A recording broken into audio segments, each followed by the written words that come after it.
Okay, I don't know if I'm sure it does. I set this podcast tonight for 9:30, not knowing exactly what time I'd be done. Stellar meeting at my dinner of choice, which was TGI Fridays. We actually got back a lot earlier than I thought I would. I can say officially now, here on the podcast network, if you've not been following along with me on Twitter, I can say, as you've seen it, I am a Florida resident. Full sense of the word.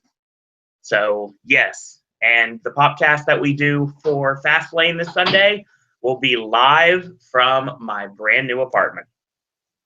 Welcome to another edition of the Wednesday Wrestling Popcast, exclusively here on the Podcast Network. My name is Sir Owen, and I'm not going to be saying basically because I haven't had a chance to watch anything because adulting is hard. And I'm on the third floor, so it's been really tiring, and I haven't had a chance to watch wrestling. I apologize for that. I will be at Impact this week, so if you guys are in the Orlando area, you're going to be around Universal, and you're going to go see any of the Impact tapings on Thursday, Friday, Saturday, or Sunday, I'll be at all of them. So say hello and yell at me if you don't get my attention. So we're going to be talking about Impact tonight and a bunch of other things. Ashley has had some interesting laughter when I told him that I saw Jimmy and Jey Uso at the DMV today. When I say oos, you say DMV. Oos. And I say 5-hour wait. And that's a Holy shoot. shit. Got there at a little before 10, and I didn't get back for 5 hours after. It's time stamped. On my Snapchat, I don't really put out my Snapchat very often, but I mean, it's Suro and Disney. It may change soon. Who knows? One for the network too, somewhere down the line. Welcome, Logan. He says, "Hey Owen, what are the chances?" With contracts the way they are, I think they're headed to New York, to say the least. Congratulations, and my personal congratulations to you on being another year old. Birthday, Jeremy. Yeah, Jeremy gets a shout out. Out! Out! There you go. About tonight, well, Ashley's got a lot to talk about tonight, and I can just say I concur or just sit quietly in the corner here because. Oh no, I want your reactions to some of the stuff, news. Oh, I'll react to it as always. Mainly to the TNA Exodus, brought to you by Christian Bale and Ridley Scott. We'll get to that, don't worry. Yeah, I've been following along with news a little bit. We just got Wi-Fi set up in the apartment tonight, so I did get to check a little bit when my phone was still available. I've heard great things about Smackdown Live. When we had to get my mattress, I was actually wearing my Miz shirt tonight. An amazing promo. And apparently Randy Orton burned down the Wyatt compound in the show. We'll get to that. Yeah. Because that's the first thing we're talking about tonight here on the show, and that's SmackDown Live. Oh. Okay. I'm just trying to actually. I'll follow along with the notes here, don't worry. I'm trying to get the call sorted on the other things, though. I mean, this was an interesting show, to say the least. So we start off with Shane and Daniel looking at the footage of the Battle Royal, and they're showing the angle where you can't see the fact that AJ hit the floor first. Good God. And AJ's like, look, it's a tie. And if you had another angle, you'd see that I won the match. Good on, AJ. Fake news. Welcome, Pedro. Donald Trump's favorite wrestler is AJ Styles because he says the truth, even though facts prove there is no truth. And look, they say, look, you're lucky getting this chance, AJ. And AJ's like, so is the match with the Hillbilly Hick still going to happen? And he's doing all these insults. And, of course, Harper's standing right behind him. And he realizes and just walks away sheepishly. So, St. Paul, Minnesota. because other Saints weren't available at the time are hosting. Yeah. Fair point. So Miz TV with Maurice and his guest, John Cena. The great thing is, Cena comes out and Miz says, cut Cena's mic off, please. Cena, you do not deserve to talk until I tell you to talk. Because this is a special edition of Miz TV. Because I've got 10 years of frustration to get off this chest of mine.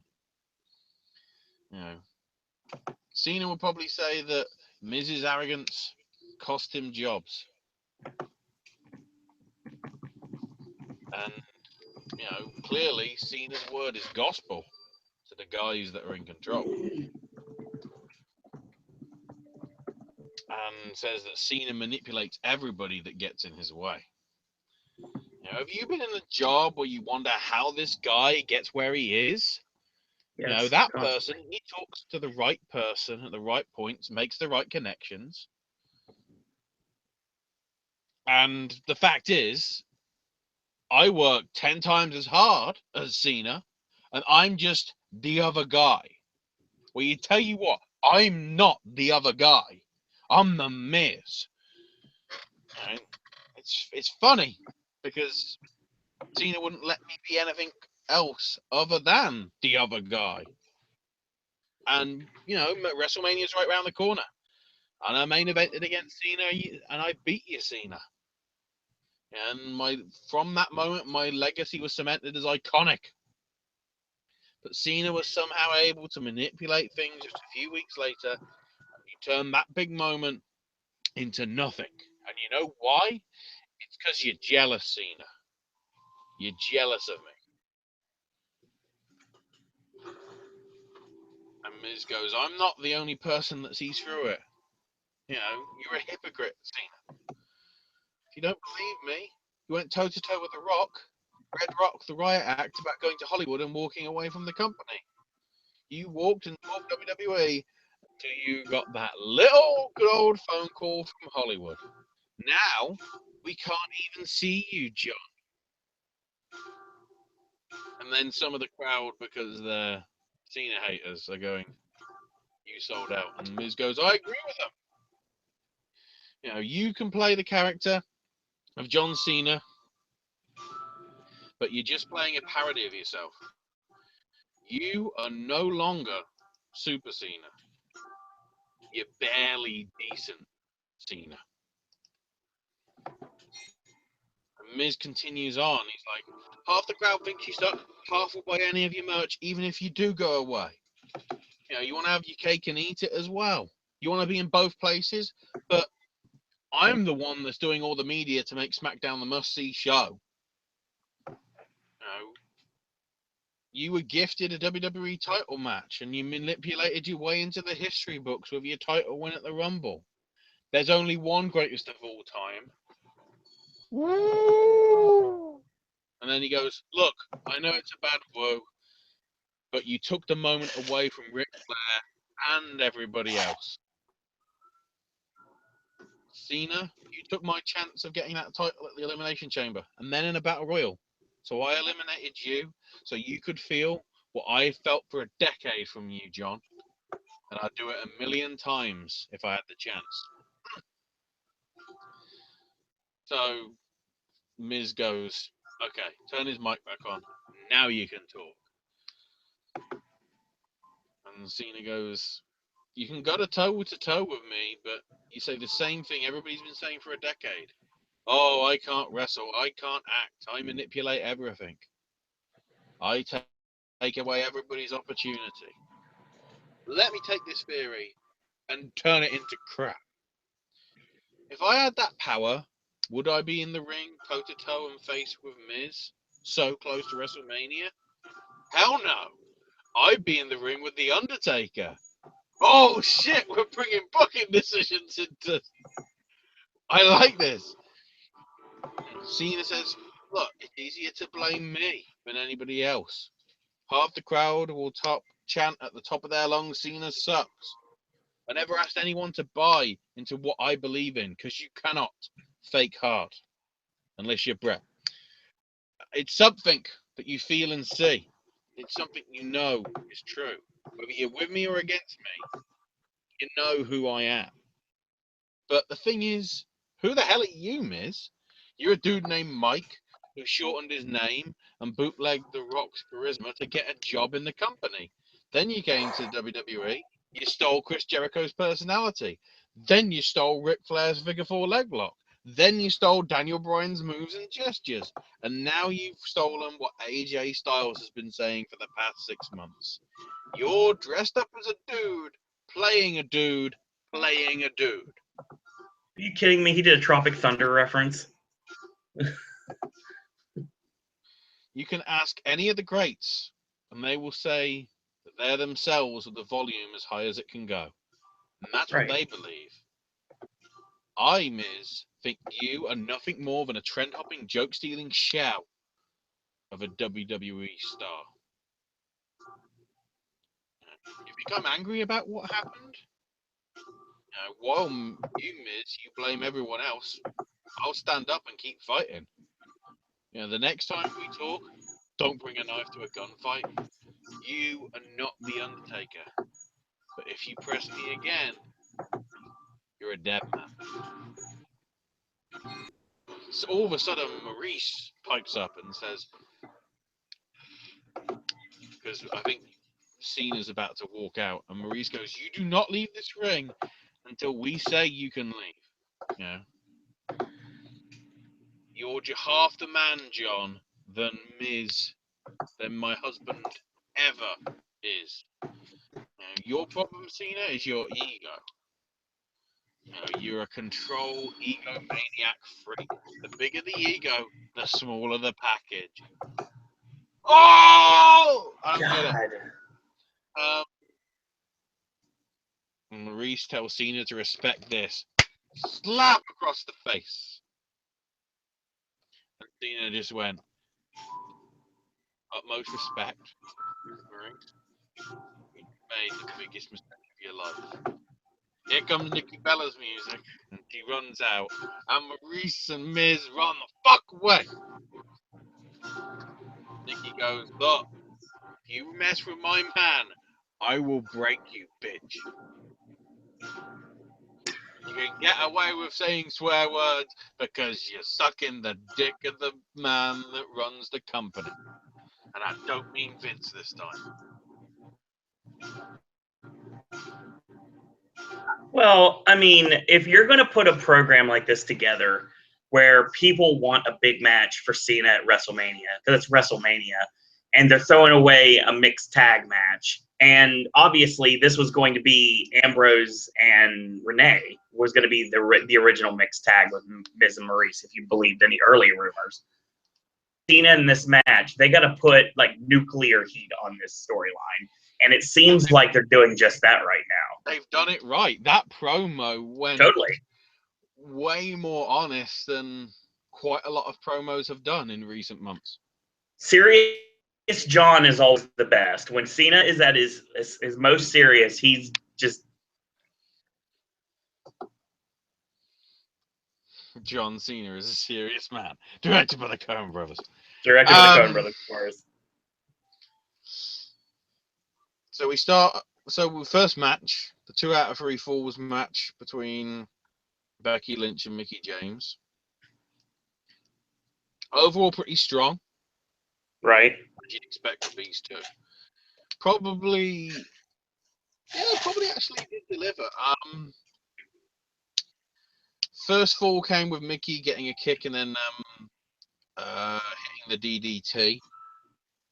Then as we come back from the ads, pretty soon as we come back, Mickie comes off the turnbuckle, but Becky moves and rolls up Mickie to get the second.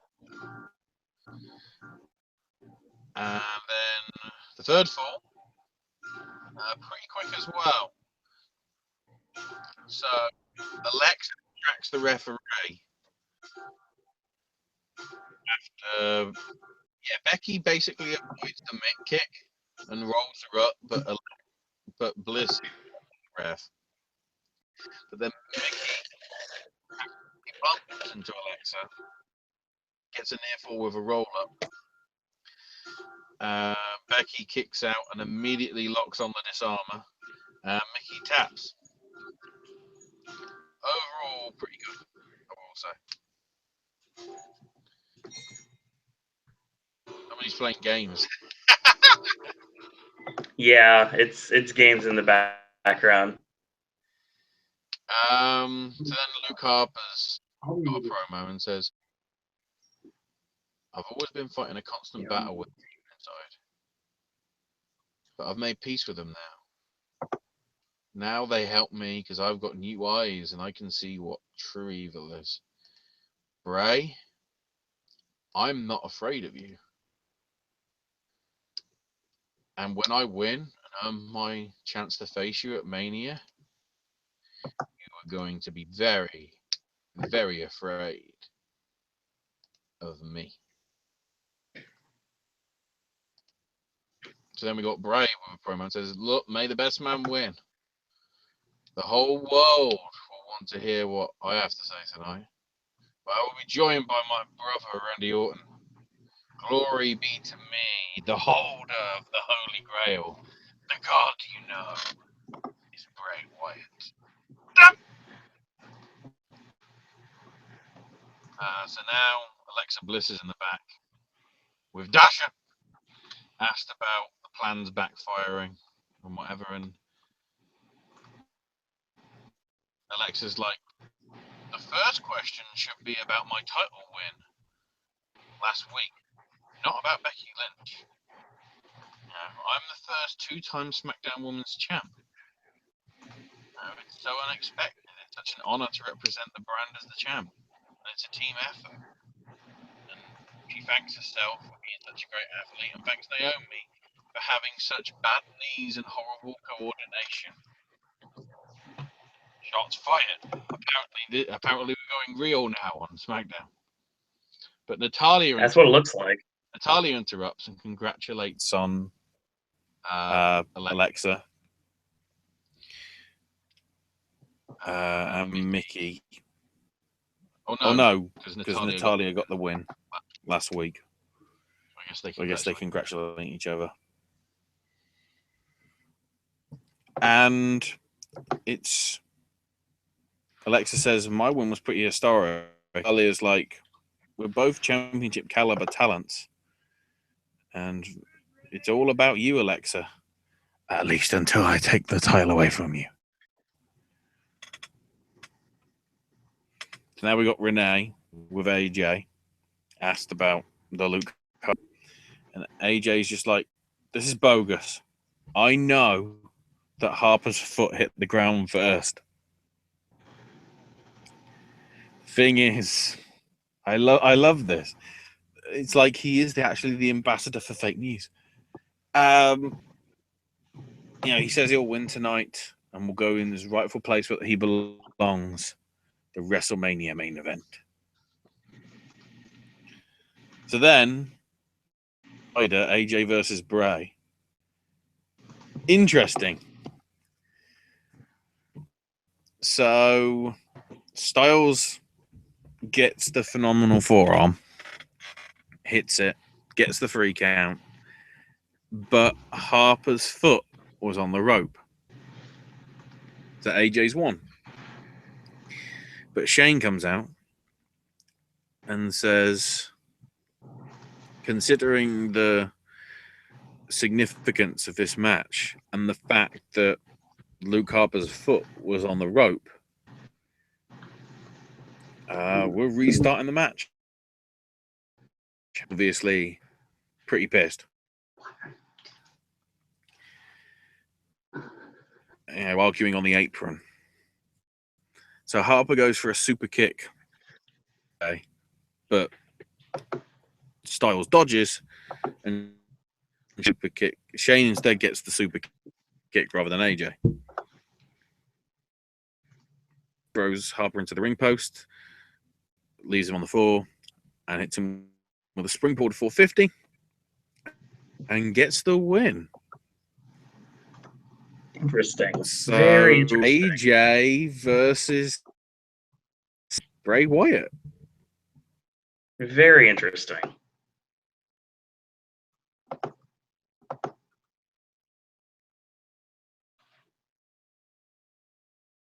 Especially if they stick with it. But we know that they don't, so continue. Yeah, AJ's got words for Styles. So then we've got and bloody Ellsworth and Carmella interrupt.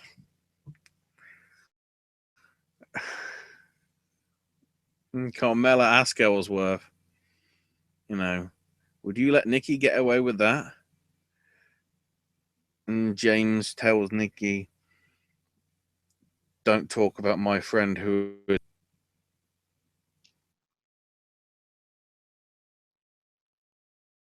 a line that exists. I think that broke up.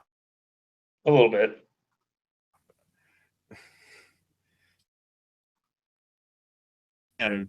James is like, Nikki,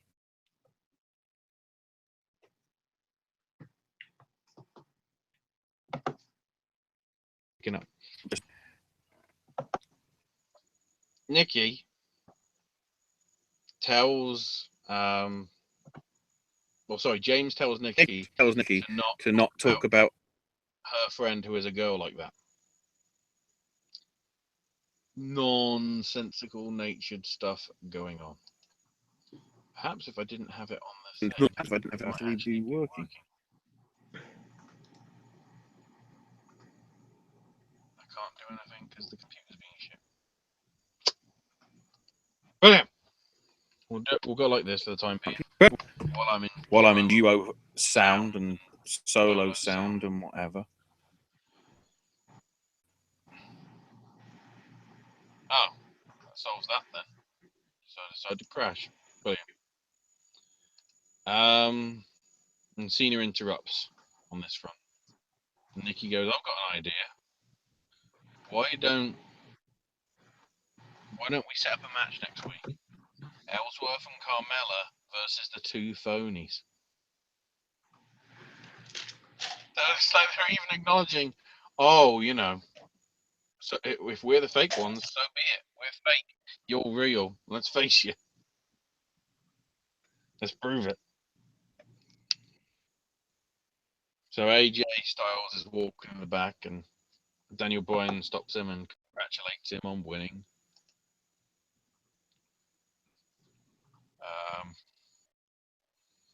I'm confused as to how I'm not in the call when it just says that I am. You're here. I know, but I'm not on the computer, even though things are moving and whatever, which is the confusing thing. But AJ is like, I'm not shaking your hand, Daniel. Maybe I'll accept Wyatt's invitation.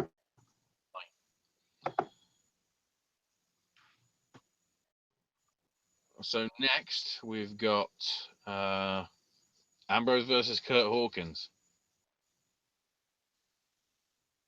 And Dean just hits him with dirty deeds as soon as he enters the ring before the bell can even ring. So it's like, I guess we're not having a match. Mainly because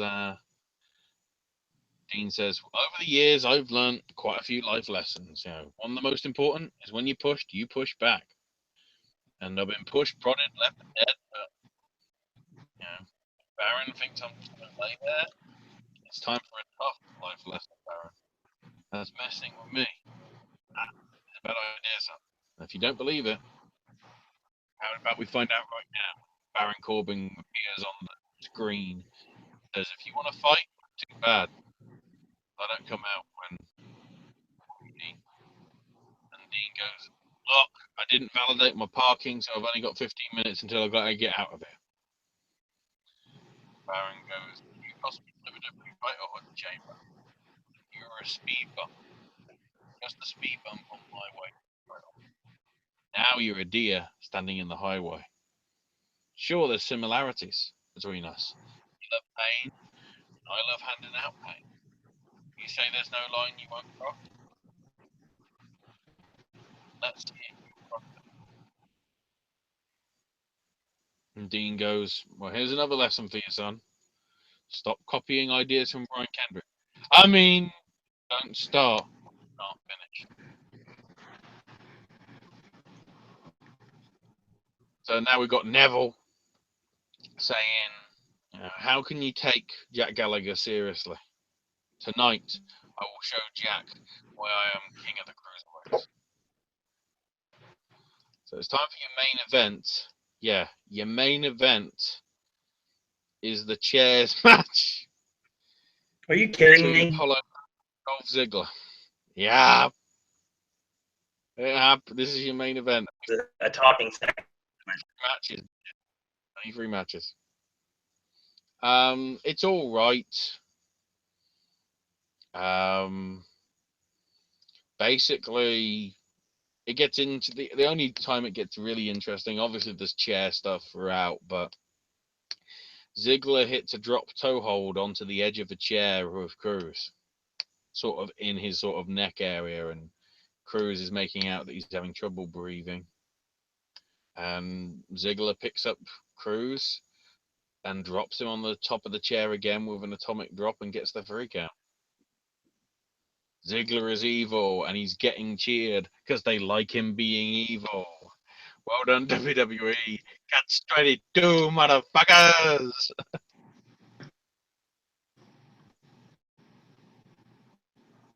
So, now we get the good bit. Bray Wyatt makes his way to the ring. Says, well, AJ Styles it in. To be quite honest, it didn't matter either way. Both of them are just mortal. Something happens to a man when he steps into the ring and realizes that he's in the presence of a deity. And that's exactly what's going to happen to you, AJ. You'll end up like all the rest of them.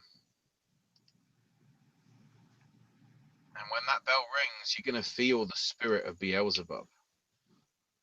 Now, I come from hollow ground. I come from a place that starts in the earth and it continues till you get to the core. And I come from a place where Randy Orton is now. And Orton's on the screen and says, yes, I am here in your shed, Bray. Now, you gave me the keys to the kingdom, and now I'm dead center in it. I'm in a place where you can smell the stench of evil in the air. This is your world, Bray, but it's not mine. It never was mine. There was a time when I once said, if you can't beat them, join them. But I've got another saying as well. When you join them, at the right time, screw them. This is your temple, is it not? Your place of worship. This is sacred ground. Because when you look under this floor, you have the sister of Satan. Abigail was laid to rest right under my feet.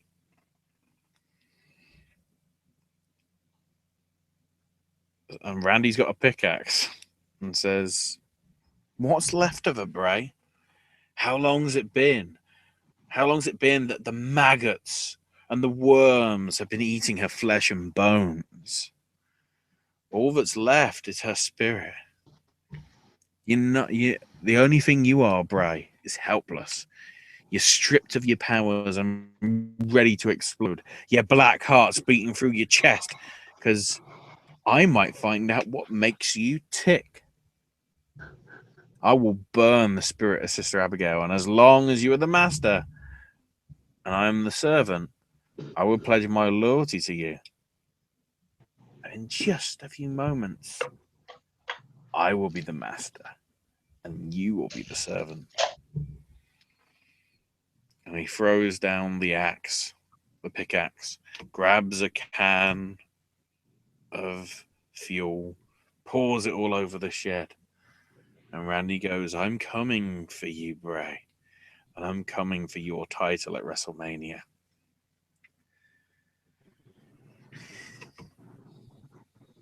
By the way, everybody, you were about to hear Sister Abigail scream. And Bray, the last time you heard that was when she took her last breath. More gasoline thrown on the shit. He lights a match and goes, I'm going to burn the soul of Sister Abigail to eternal damnation. Lights it on fire. Does the pose. The Burning My Light music should have fucking played because it's so ominous now. Go to credits. So the only thing missing from that entire thing that you just said actually was Underground to be continued music. Yeah. Yeah. My God, Using that's it for a great comedic way to effect. write a story. Somebody's writing good fucking promos. Let's be honest. It's the only way to do things. This is the direction they're going to go. But Bray Wyatt basically, honestly, just turn it back on Randy Orton on Smackdown next week and say, basically, you cast the first stone and I'm going to burn your world to the ground like you burned down the compound. You have no idea what hell is coming your way. And I totally think that's where we're going now. Yeah, and actually, weirdly enough, it sets up the AJ Shane stuff pretty well. And they certainly can. Yep. They can screw AJ not only on the title and the title opportunity, but they also can just have Shane do it so they can set up the WrestleMania match that nobody wants. Just looking at the comments in chat. Yes. I'm a little worried by you saying, Logan, that you have little faith in the SmackDown Live writing team. No. Sorry, you have a little faith. Sorry, I misread the thing. Yeah. For the longest time, like it's been mentioned, they don't want to really write good television. Obviously, it's clear that they have a big plan, but it's pretty much and that's pretty much as usual. SmackDown's a little bit different. I know that the place actually knows very well is taking to call it Shoot Down because that's where all the work shoot storylines are. That's what it actually is. Raw, but I mean, it's still few and far between SmackDown. I don't want to say that you're sounding like a robot, Owen, but you sort of are. I can't do that. I know. That's SmackDown is the A show, Jeremy. I think I agree with you there, at least for the time being. Which is interesting because for the last few weeks, it sort of lacked direction. And all of a sudden now that we're actually on the road to WrestleMania, like sort of properly, we're actually doing shit. Doing good shit. So I guess we'll transition immediately into 205 actually live. Okay. And they recap the whole discussion between Neville and Nice from last night, from Monday Night Raw. And Tom Phillips is with Jack Gallagher and asks Jack what do you think Neville's State of 205 Live address is going to be like? And Jack's like, I'm expecting Neville to insult the universe. I expect to hear Neville talk about how he obliterated everyone. I expect him to talk about how he'll be champion forever. But on Sunday, when the king faces the gentleman, the winner will not be whom Neville is expecting.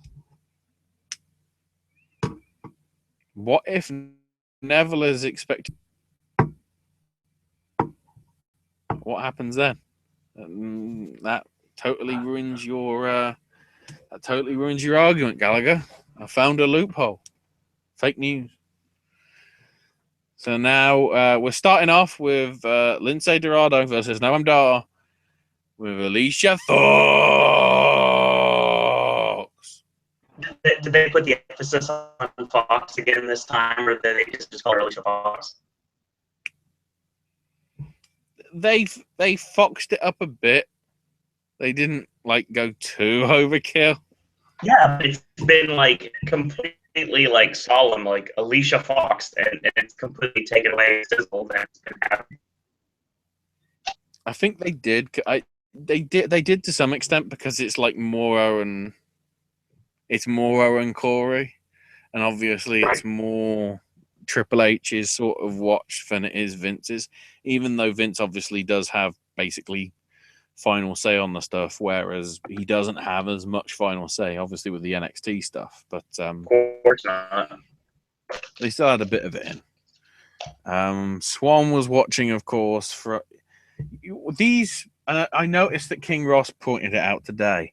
How everybody looks at TVs from like an angle where it's like you'll only be able to see like the extreme corner of one of the sides of the screen, and that's it. Because of the angle and how close they are to the screen and how they look. So, guess what Swan's doing? Strange angle, scouting Noam Dar. Who knew? Dar obviously gets the win because we're building to the pre-show match on Sunday with the running kick to the head. So no knee bar or anything. Sad face. He still doesn't have a solid Impact finisher right now. And then Alicia celebrates with Noam afterwards, and Noam says, "The sweetness and beauty of these flowers." So I don't know where the flowers came from. I can't remember that. The sweetness and the beauty of the flowers cannot compare to the sweetness and beauty of Alicia Fox. So they didn't need to play up the Alicia Fox thing because they just had Dar do it on promo afterwards. I'm telling you right now, I mean, I like Noam Dar. I really do. As a talented worker, he's a good hand in the ring, and he's got a good personality. But if he did not have this, I think he'd still have a job. So now Austin Aries is in the ring and brings out Akira Tozawa and asks him about why he turned down Kendrick's offer to be his protege. And Tozawa goes, "I respect Kendrick, but I want to do it on my own." And Austin says, I actually appreciate that. So let's see the stuff between you over the last few weeks. And obviously Kendrick's always got the upper hand. And Aries goes, "So all this stuff, what are you going to do about it to make sure it doesn't happen again?" And Tozawa was like, "I want to fight, and I want to fight now." Ha! Ha! Brian Kendrick does show up and tells Akira, "It's Q&A time. Got a few questions for you, Tozawa. What makes you think I'm going to fight you on your terms? It's because you don't know who you're dealing with. Now, I'm the man with the plan. Hey, because I think that's how his music goes. And he fights on his terms. Question 2. What makes you think you can make it in the WWE without my help? 2 words, Eva Marie. Brian goes, "It's because you're a selfish brat, Akira. You gave up a golden opportunity." Yeah, a guy that was world champion in Japan multiple times for Dragon Gate against a guy who couldn't even win King of the Indies in 1999 because Bryan Danielson's better than you. Shoot. And then question 3 from Brian. what makes you think you're going to fight me right now? Because I could have made you a champion and a somebody. But I'm going to have to cut you off right there. If you want to talk to me, you better learn English first. You're just like all these Minnesotans. You struggle with the English language. Class dismissed. And I'm going, can you go to Stephanie and tell her to teach fucking English? Because why does Naomi, why does Sasha Banks have to worry about Stephanie's back? Is she tanning it? We still established that? What? So now it's 6-man tag. It feels like a pre-show for a Raw pay-per-view, except it's a wrong day. So it's Nice, Gulak, and Daivari versus Alexander, Mustafa Ali, and TJ Perkins. Good 6-man. With some heelish tactics because Alexander hits a springboard clothesline Daivari while not being the legal man. So the referee's like, look, you get to back onto the outside. Not noticing, Gulak trips up Perkins on the apron. Nice hits the running knee, gets the 3 count, and the heels win. And then we get the Austin Aries video package again, because we have to see it every week, because it's Austin fucking Aries. All the way, it's Austin Aries. So now it's time for the proclamation. So yeah, you're only getting 2 matches on 205 Live this week. Sad face. Neville goes, before Fastlane, I need to give you all a history lesson. 205 Live was created to showcase the greatest cruiserweight talent, but you forgot the greatest one of all, me. But then what happened next? Chaos ensued, mediocrity existed until I arrived. I changed the landscape of this show, and all I've received is resentment. I saved it from anarchy. You show me no gratitude. You'd rather cheer for a sideshow act like Jack Gallagher. You are all to blame for Gallagher even entertaining the idea that he's on my level. It's you who bear the burden for this feint, because this Sunday at Fastlane, I'm going to obliterate Little Jack, and we're going to have a public execution where I'll make an example of Jack Gallagher. And then he gets interrupted by Gallagher's music and goes, I apologize for the interruption, Neville, but this really doesn't feel like a history lesson because I like history lessons. You know, this feels more like a letdown. By the way, Neville, would you like some tea and biscuits? Yeah, he's actually got tea and biscuits. Who knew? And Neville's like, if you want to leave in one piece, Jack, so I can make an example for you on Sunday. You want to push me? I'll push back. We'll do it tonight. Yeah, this is my ring, so you can leave some. And Jack's like, I'm fond of being in one place, but I want to make sure, Neville, that you think it's your ring. And Neville goes, yes, it is. And Jack goes, this has and never will be your ring. It belongs to everyone. And Jack removes his jacket and tells the king, if you have a problem with what I'm saying, the words or the inflection, it is about time that you, sir, you leave. So then they do a brawl. Gallagher goes for the running drop kick in the corner, but Neville escapes. And then hits a running drop kick instead on the floor that sends Neville over the barrier into the fans. And that's how we built a Fastlane, everybody. 2 okay matches and a promo. Gallagher had to get some here on Neville because now it'd be a straight one-sided battle, and then there'd be no. Neville was on there. But the thing about it is, people a little bit hope that Gallagher has a chance, and this is the did it. Uh-huh. By the way, because we didn't mention it on Monday, shall I quickly run through the main event spoilers? Go right ahead. I forgot to do that. So, ironically, in cruiserweight action, Gran Metalik beat Araya Davari. He stuck that on the main event. And Sin Cara beat Bo Dallas. So at least there's one match you can watch. And Sin Cara beating Bo Dallas.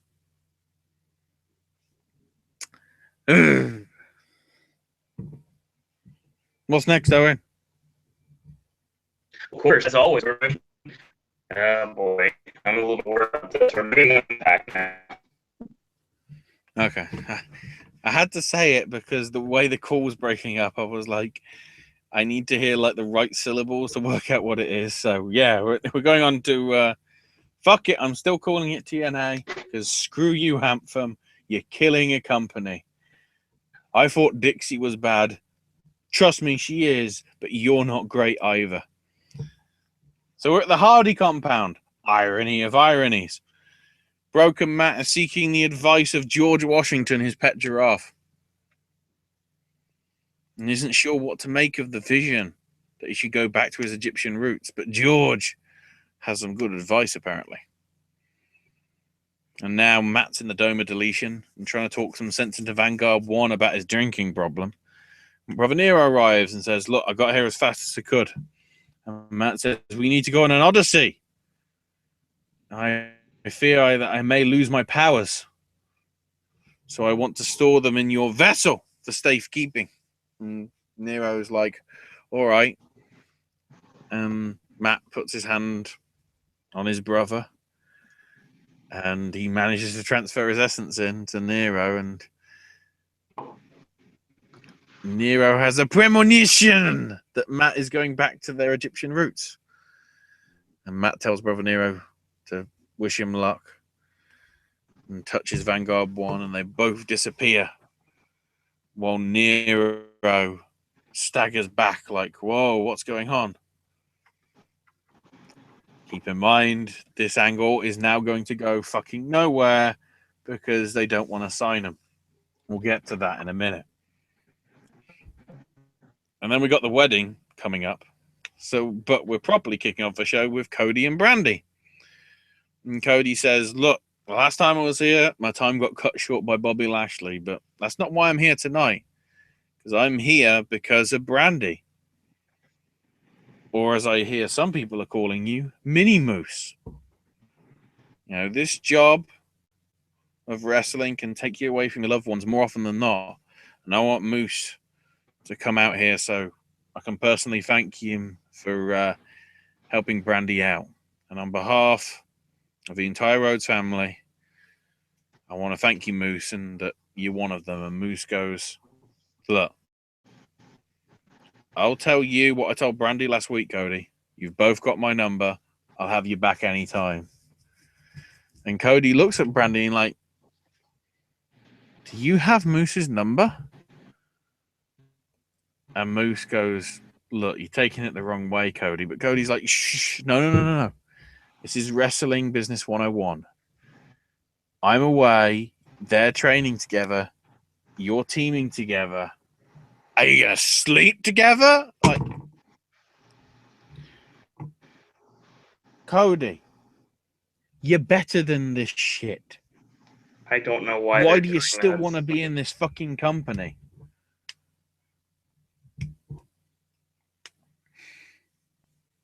And Moose says, look, you're looking at it all wrong. I did it as a friend. And Cody goes, you're not a friend. You're a slut.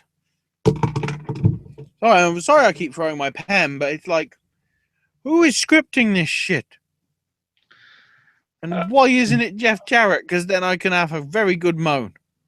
No, these were more anything Jarrett and Dutch, and apparently now Bruce Pritchard's coming back. This was all done. For fuck's sake! Well, not really a rumor. I saw it today. It would have been in news if I would have been able to cover it. But yeah, Bruce Pritchard's coming back to the company.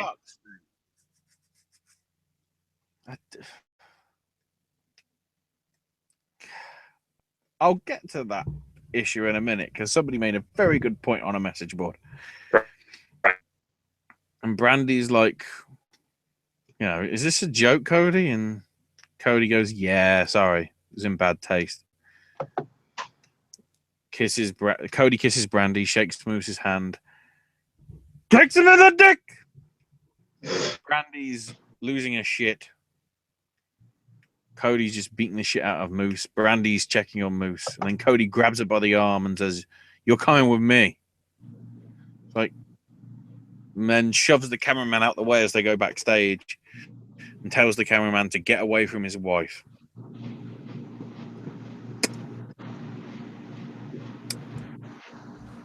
I mean, okay, just listening to you say this, not having watched the show. I'm reading the update as I'm basically listening to you. Me,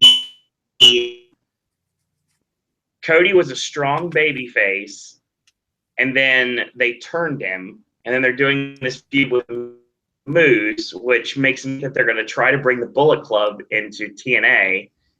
Can't, because they don't have anybody that's going to be able to do it. Well, TNA can't do a deal with New Japan. No, but TNA, but he's doing Bullet Club without having on his Tron or anything like that. Yeah, but then when you look at it, at least from what we've got, especially when you take into account we've still got Galloway's departure next week to air. Again, We'll get to that. There's too many fucking heels on this promotion. Yeah, and with, again, getting away from it, with the Hardys leaving the company, there's no credible faces. There's EC3. The credible face for the world champion is a fucking UFC fighter. EC3 is the one that they're going to put all their behind. Oh, what the fuck's happened to him? He became really a big company guy for Bound for Glory when he addressed the crowd, because right after everything happened with the main event, that's actually what he did. He addressed the crowd. Yeah, but he hasn't been barely used. I mean, they're going to have to use a lot of people because we got 4 days of tapings to go through now. Wow, we'll see. So 2 days, because 2 afternoon and an evening on Saturday. Anyway, then we've got Eli, Drake, and Tyrus discussing their match. And Tyrus is like, I'm going to beat you up like you owe me money because you owe me money. So Drake's got a mic and says, no matter how many times I appear on Fox News, you're not the star, Tyrus. I am Eli Drake. I'm the name of the dummies, and I see dummy when I look at Tyrus. You want to ruin my show. I've got a first-class ticket to ruining you, and that's just a fact of life. Tyrus wins this by DQ because basically, I mean, it's interesting because Drake's just saying, lay down. And Tyrus is like, nope. You owe me money. So Drake just punches the referee, lays him out. And Tyrus just then grabs Drake by the throat and chokes him out. Like in an actual sort of, oh, good. We're actually showing people how to do domestic violence in their homes, because they don't try this at home messages on Impact Wrestling. By the way, this is on Pop TV, which technically is a somewhat family channel, or for women. The tongue and grip. Well, that's what the choke basically is. So.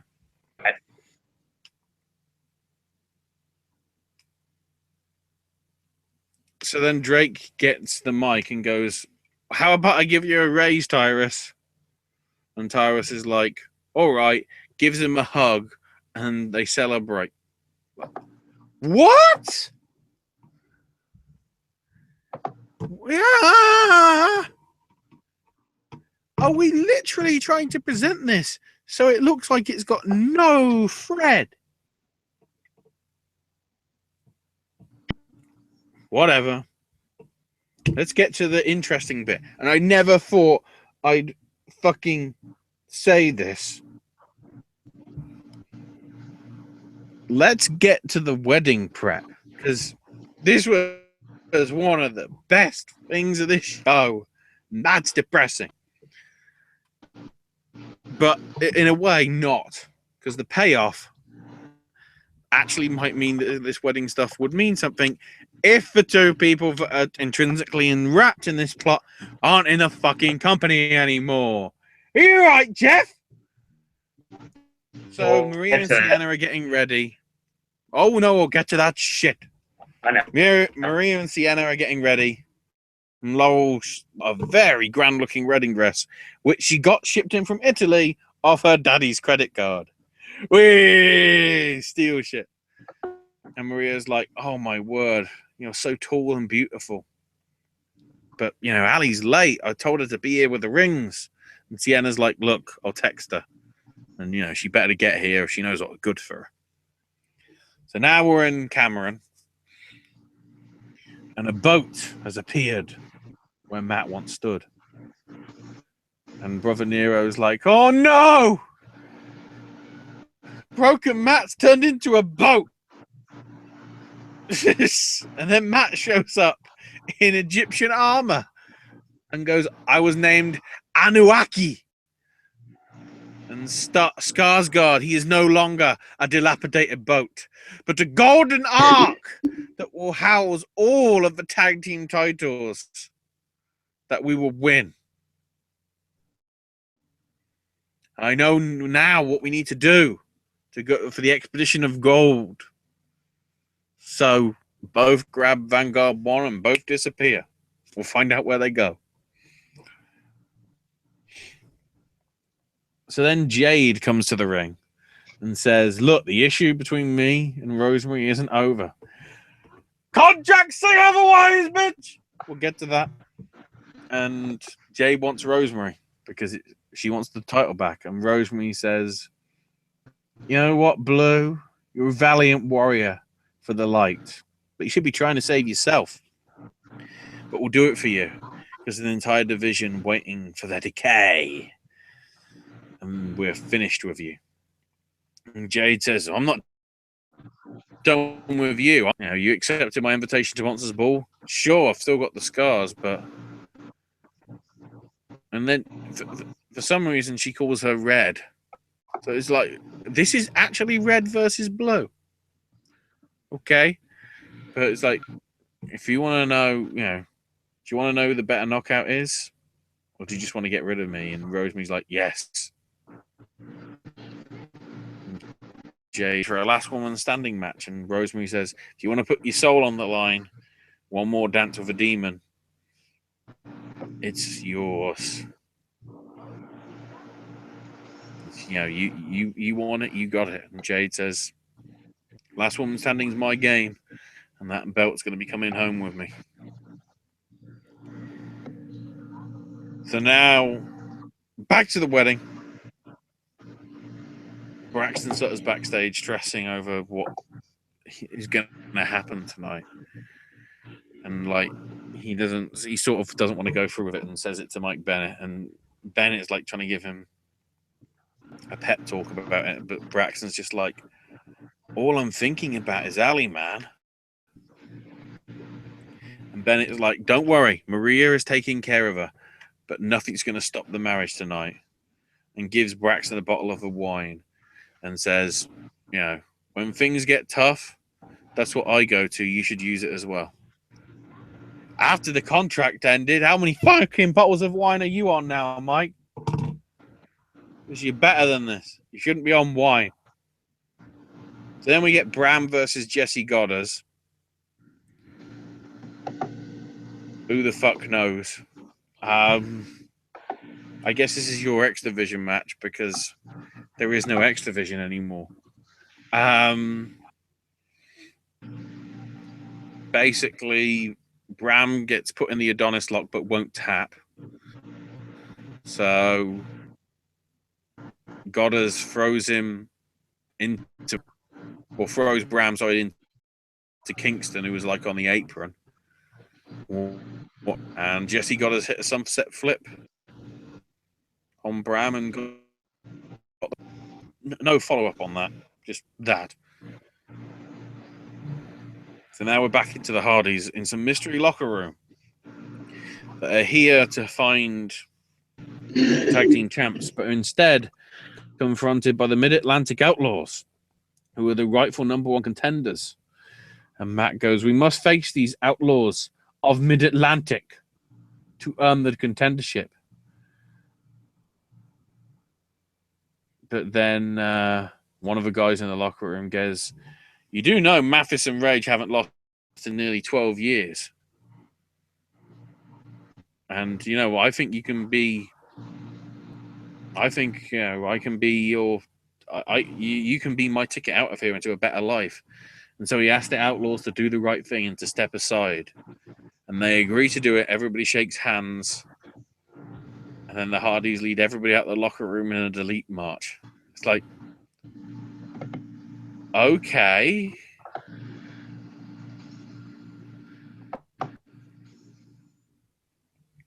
So now we're back to the wedding. Braxton and Ali bump into each other backstage, and Ali asks Braxton if this is what you really want. And Braxton says, "I'm sorry you don't understand, but I have to do this." And Ali just goes, "No, you don't." And she walks off, and Braxton's just like, "Fuck!" Like, he's like just bleeping, and they're just like, he's angry because he knows she's right.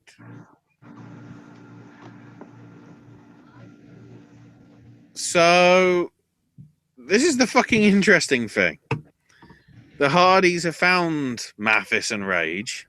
I don't know. The thing is, I don't know what this is, because I just watched the CWF Mid-Atlantic triple threat title match that they had, which isn't what happened here, because what they presented was a standard tag team match. That's the confusing thing. So what I saw was completely different to what was in Impact. Because it aired, like, I think it went up on CWF Mid-Atlantic, I think, before. Because I was intrigued to see whether it leaked out earlier or whatever on YouTube. It's like, oh, wait, it's already... This isn't what happened.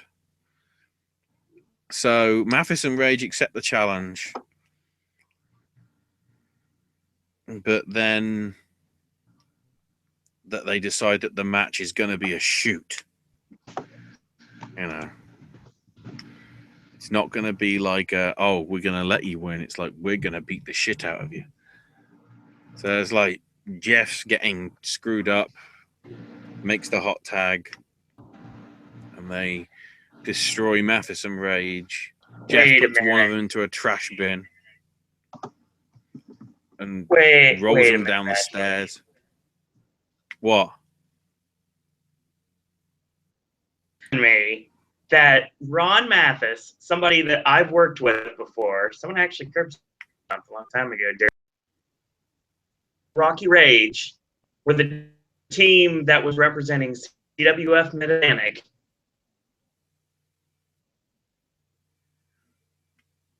Yes and no.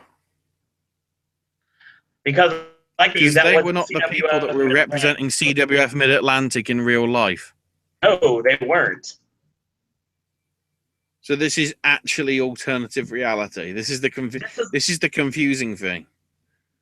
This is where I can come in and actually a bit of my knowledge to the show, because if you know who Ron Mathis and Rocky Rage are, you probably know Ron Mathis from CZW. They worked the Hardys for a promotion in Madison, West Virginia called All Star Wrestling. They do a lot of they're basically a shindy, to be honest, And this match that was CWF Mid-Atlantic was the ASW show. Mm-hmm. So I don't know why they promoted it to CWF Mid-Atlantic, because this was an ASW show that was taped on January 28th. I guess the CWF Mid-Atlantic thing was a completely different thing. That I think you could tell that Borash was filming. Yeah. Hell, the ring announcer was the fucking scribe. Right. That's in the CWF one. So yeah, basically they hit the poetry in motion, swanton, twist of fate, finish moves. Mm-hmm. So they've got the belts.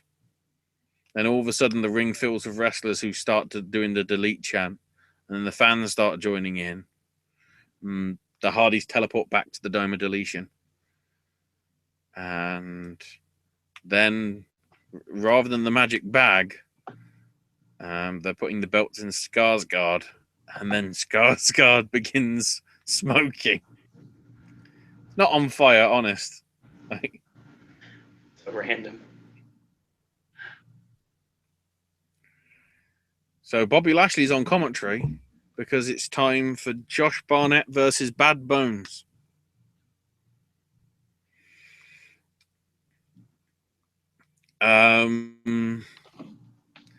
This would make sense if it was Kyle O'Reilly and was an MMA-centric wrestler. But the way it came over was more of a wrestler-centric MMA fighter. As in, it just felt more like a UFC fight that was fake with some wrestling moves, because the finish came with Barnett doing a Northern Light suplex into a Kimura. So who knows? I'm reading notes about So that, really stiff powerbomb that was delivered in the match too. Yeah, I think that probably just happened though. Oh yeah, he screwed up. He screwed it up. So basically, he went to give him a power bomb, but he didn't fully control it. So Ooh. Bones sort of landed more on the back of his head than he did on his back. Ooh, that's what happens with a shoot power bomb. That's what happens when it's Bad Bones. That's Tenryu at WrestleMania 7.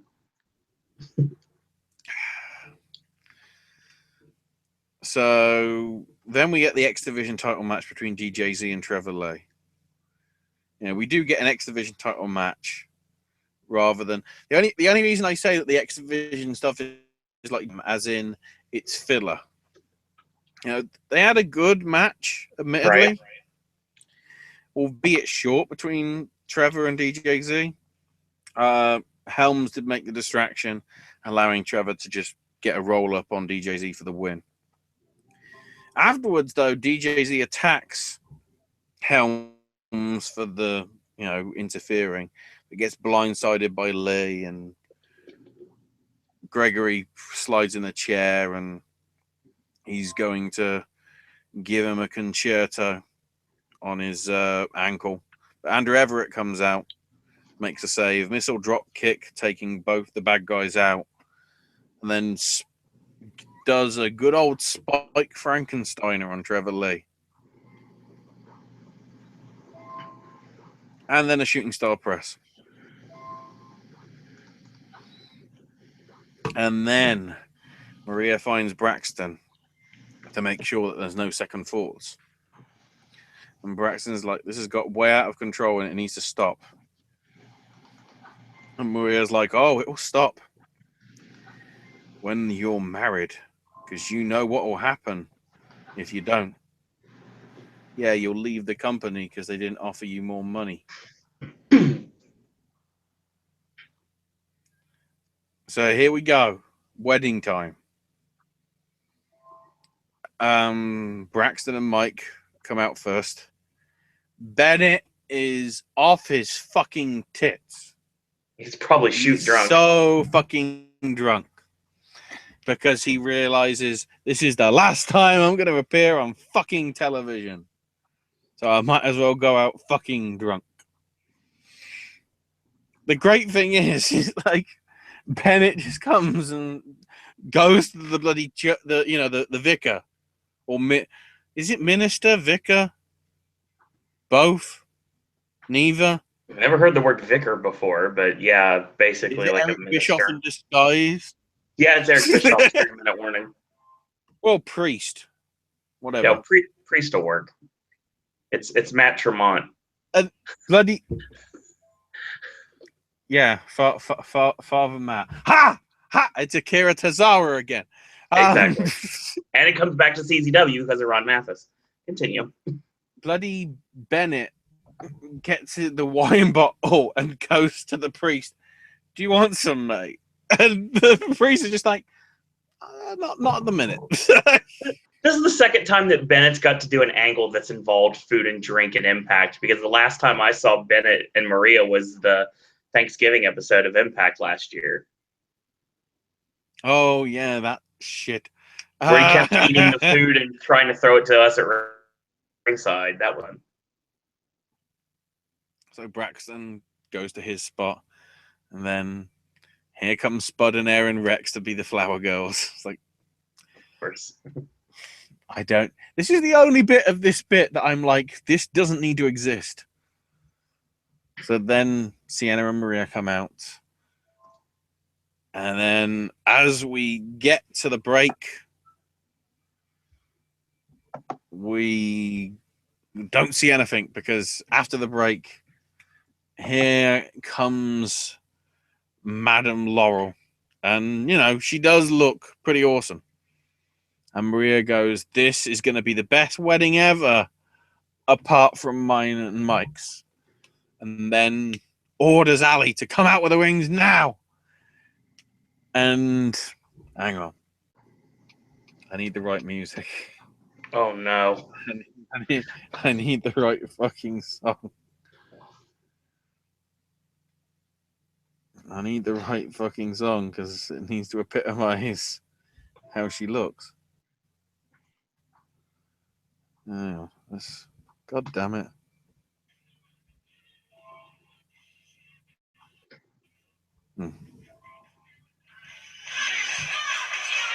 This is what she summed up to me.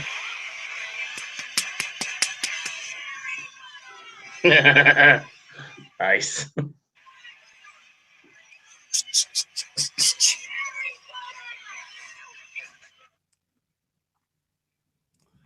And you could tell this because Braxton was like, "Man, I fucked that bitch." He's had that look. Like he's like, "She's hot, man. She's hot." And Marie goes, "Look, don't stare at her. Stare at your bride." And then Ali's like put center stage, so it's like she can see everything that happens. And so the priest the priest starts. Aaron Rex is already tearing up and needs hankies immediately. So, what? And Maria's just like, shut up to the, shut up to the priest. Just skip to the bit with the reading of the vows. And apparently they've written their own vows. And Laurel goes, I've dreamed of this since I was a little girl with a trust fund. Oh my God. It's horrible. Oh my God, Madison Rain, why did you write this? It's okay. No, but this is sort of like a total non-stop deletion. So bad, it's awesome. That's the thing. That's the weird thing. And it's okay. It's okay. I'm a little girl with a trust fund. It's okay you're not Rich Braxton, because I am.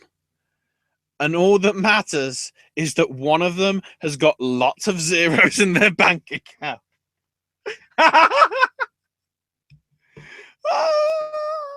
This is better than fucking La La Land.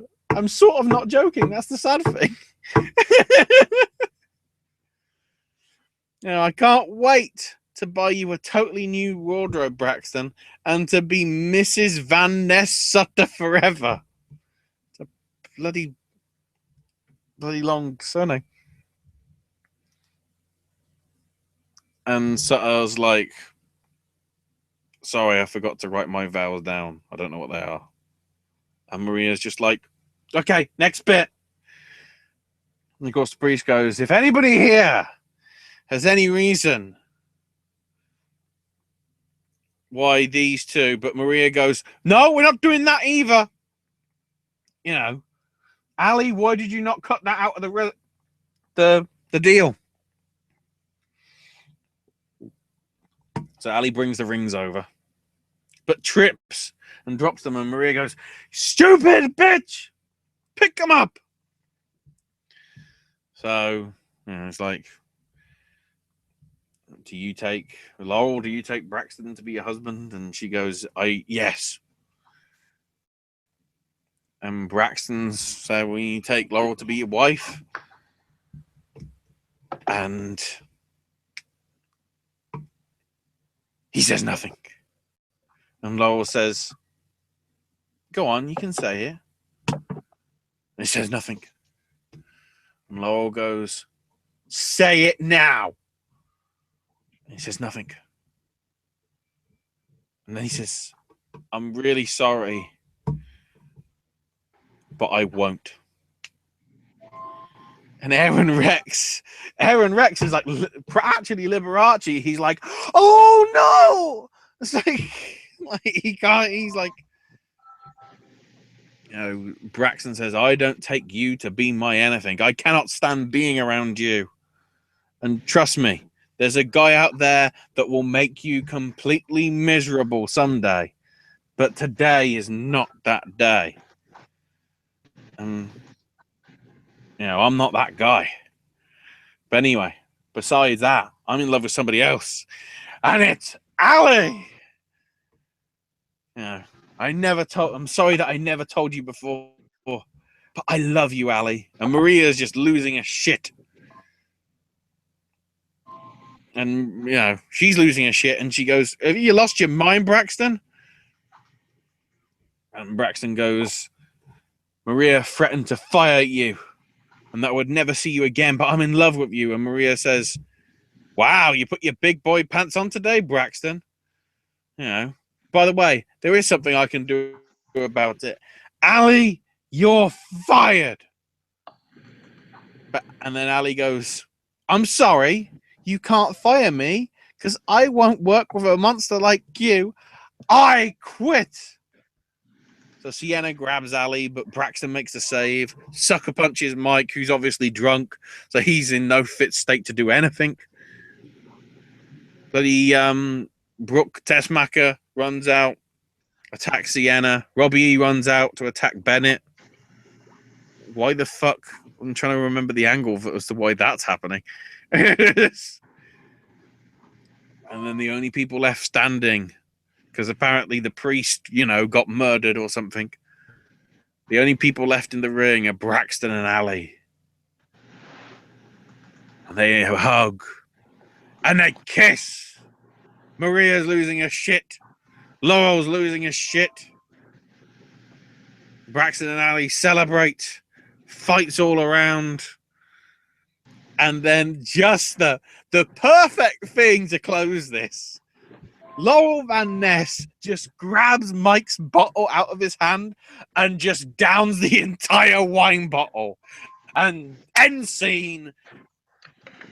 Give it a fucking Oscar. And I mean that literally, Charlotte. Not your shit. Oh boy. The payoff actually was all right for an angle which was utter shit. On a show where a real life couple are forced to break up, on a show the week before where a real life couple was in feud with a real life couple, we actually had a real life couple coming together because that makes fucking sense, because they're actually a real life couple.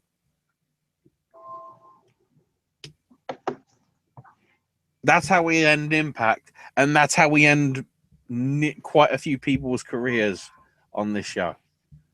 Yeah, there's a It lot of people that are continues jumping off tomorrow that boat. night. Say bye-bye to Drew Galloway. Say bye-bye to the Hardys. Say bye-bye to Jade.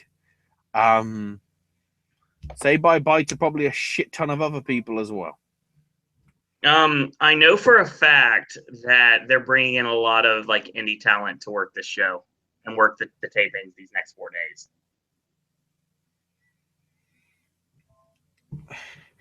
By indie talent, do we mean bloody Global Force Wrestling shit?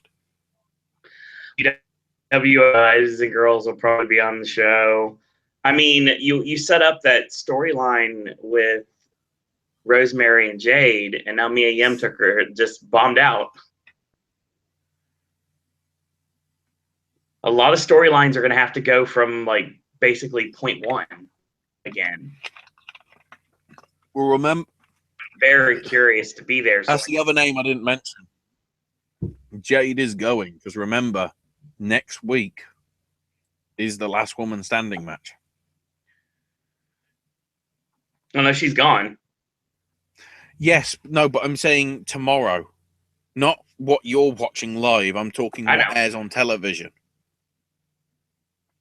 Because is Jade versus Rosemary in the last woman standing. So tomorrow is her epiphany. Yeah.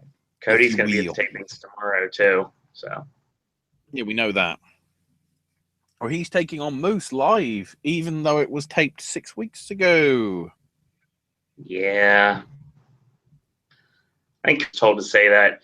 Obviously, it's a big week for Cody. I know we haven't done the Stardust Memories segment on this network for a while, but Cody's got a big time deal this weekend. Obviously, he's working tomorrow's Impact tapings, and then Friday's final independent appearance for Northland. And then we've got Manhattan Mayhem for Ring of to the UK for What Culture Pro Wrestling. Yeah, we'll cover. That's gonna be. That'll be a little bit later. Yeah, hang on. I've just realised. What the shit is he gonna do? What the actual shit is he gonna do? Cody? Yeah, because he's booked Friday. He's booked Saturday. I think he's free Sunday. Then he'd be in no fit shape for Monday. Saturday does a red eye flight to the UK, and then he's going to be there for WCW. Christ. Be warned then, whatever match he's got on Monday for WCPW live on YouTube, it's going to be shit. Christ. I mean, we know how crap bloody Ospreay did. Admittedly, that was the ring's fault with Ricochet, but, you know, he was pretty much on a red eye. Speaking of that, Logan mentioned, like Jeremy mentioned to start with, a claw leaving WWE. Say what happened? Leaving the WWE sooner or later. Until I hear Dave say it's probably happening, I don't want it to be true. It's like it could be true, but it's like, what is the point in letting him go? Confirm. It was confirmed via Chilton that on from WWE as of today. Good riddance to him.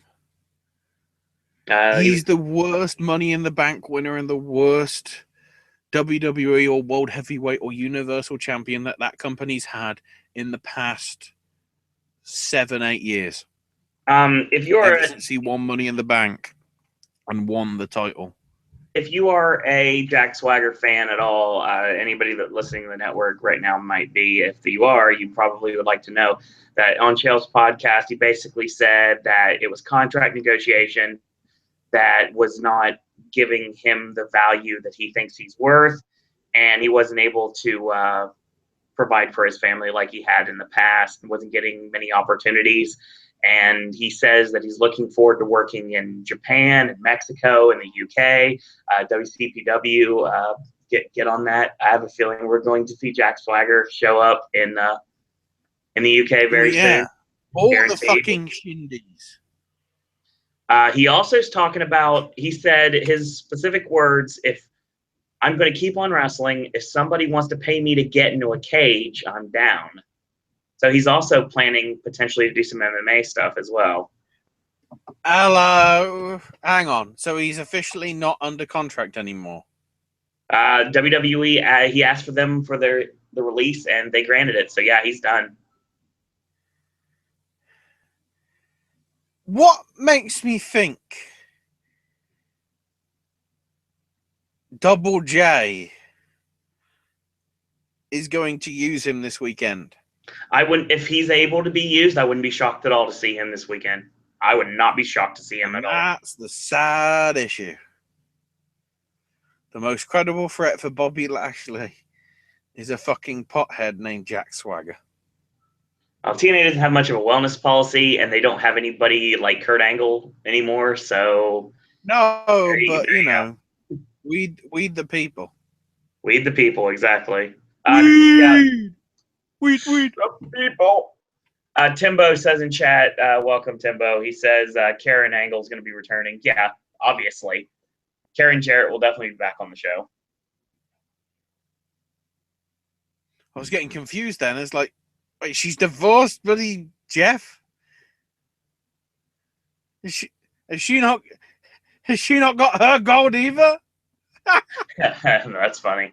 The thing is, Ashley, it sounds like the Good Old Boys Club are back in charge of Impact. And these are the people that not only were in charge when TNA was the pay-per-view company and were doing decent numbers on pay-per-view, but also the company that basically forced a lot of people to say bye. As we've seen a mass exodus from the company. This was something that was put up on the Woo boards, right? That you and I frequent, and of course, it's an interesting point regarding a certain JEFFJARRETT.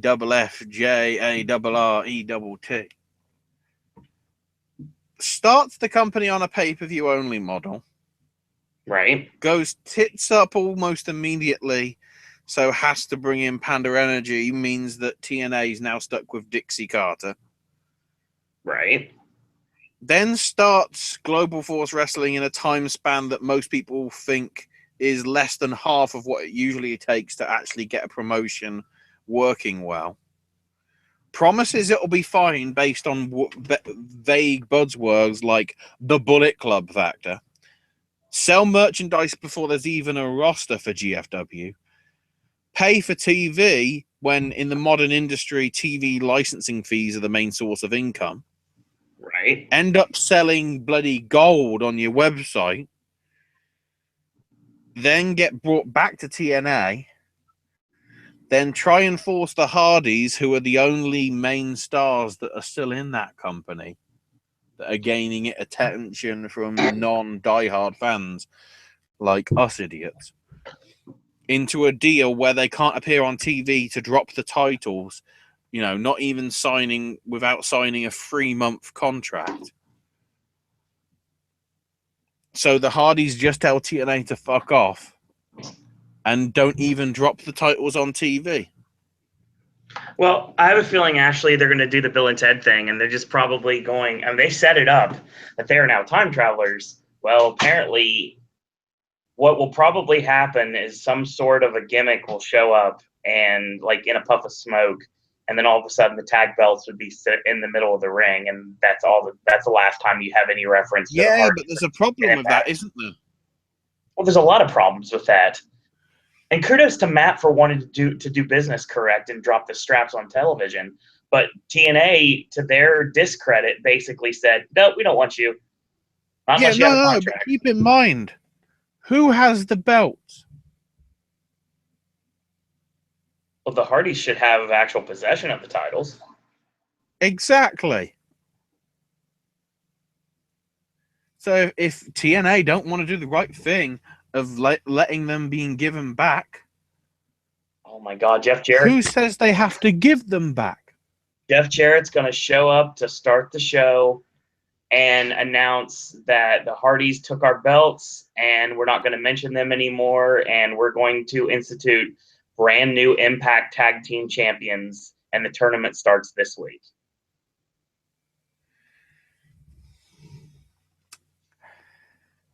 You do know what Matt's been tweeting today. Yeah, I know he's been going after Bray Wyatt. No. I saw that. That's all I saw. He tweeted something way more interesting than any shit in WWE. He tweeted simply this: "Did somebody say magic? Myself and the nefarious brother Nero have eyes on the elite and the new wrestling in Japan. We'll see you all soon." Shit, it's happening!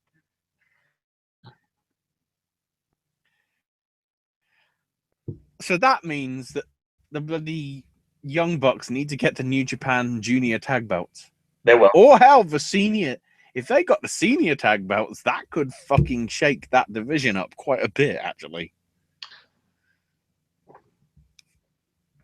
It's making Supercard of Honor look a lot more interesting right now. True. So, yeah. Let's go through. Galloway is gone. Yep. Matt Jeff gone. Yep. Maria and Mike as a package are gone. Jade's gone. There's rumors that they're going to be getting rid of Madison. Matt Conway is pretty much already gone.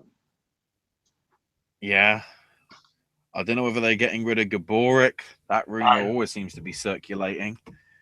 John has been working for the company. I don't know how much interest is there. I don't know how much long-term interest there honestly is in keeping Barnett either. No, it depends on what. In which Jarrett case, wants he's to do. doubly fucked because, New Japan will New Japan frown on him doing all this stuff, even though obviously he's technically still commentator for the New Japan American coverage and everything. Right. I don't know. Yeah, Impact's in a huge fluctuation of disarray right now, and that's the reason. Other than I like the Impact atmosphere. It's fun. I will say right now, honestly, this is going to be one of the most crucial sets of tapings for Impact in its recent history. I now know why you're going, Owen. Okay. It's that immortal phrase. You are that person. Because some people just want to see the world burn. Yeah. You want to be there to see basically whether TNA can turn it around, right, or whether they're going to fuck this up even more and kill a cut. At the rate it's going, I wish Dixie killed the company rather than let Anthem think that Jeff Jarrett is a god. I mean, if we think about it, Impact could be killed by Jeff even before World of Sport happens, in which case ITV should go, is this guy actually any good, or is he just a fucking hack?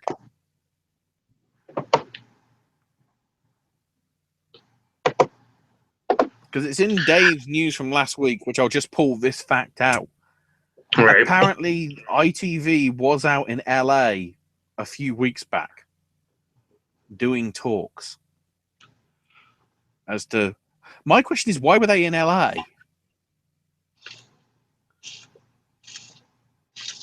Because wrestling is in LA. Jeff Jarrett is not in LA. Lucha Underground isn't in LA. So it's like, Christ. Okay, so I've got a little bit on this. Anthem's trying to lock the talent that's currently signed into actual contracts, but if they don't agree to terms and points, then they're allowed to walk free from their contract.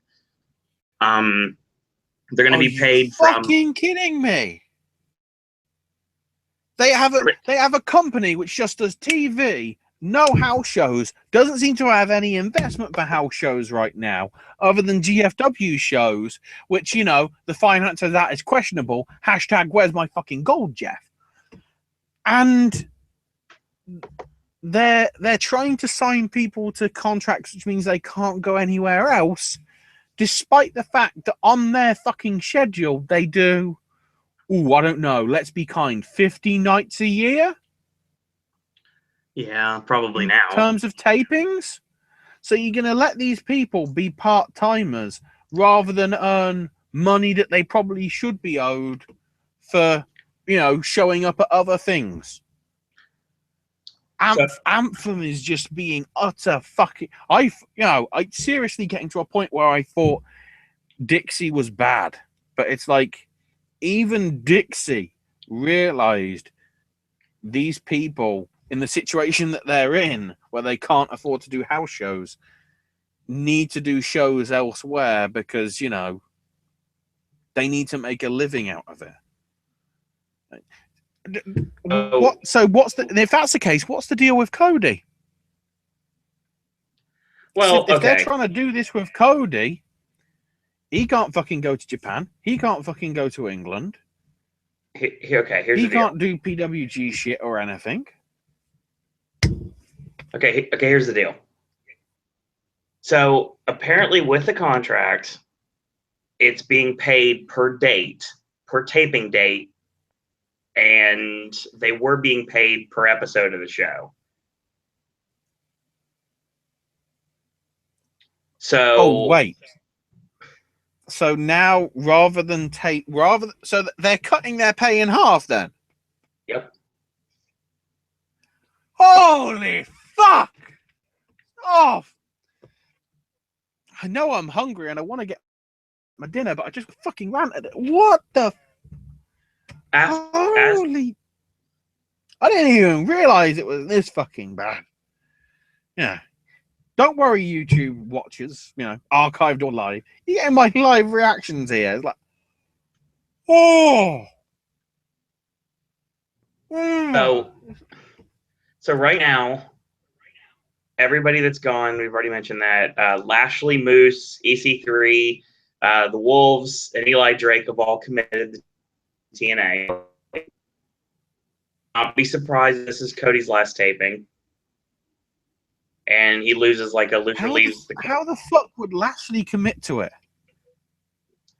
He's got Bellator. Working with that. Oh, you're allowed to make exception for Lashley because you think he's a big star. This is the guy that fucking walked out on your company 6 years ago because of how his wife was being treated. After you pushed him to the moon. And you suddenly like giving him everything he wants, despite showing the fact that he's an egocentric son of a bitch. He's more Cena than John Cena is. Holy shit.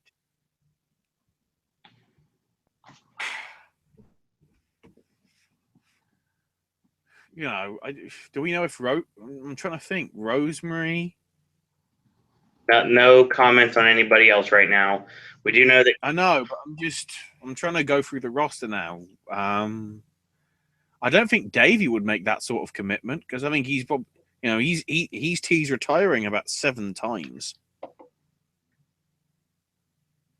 Then again, that could mean they could lock him into a deal. So, Bennett's gone. Is Aaron Rex on the list? Everybody I just mentioned is everybody that's unaccounted for is still unaccounted for. Okay.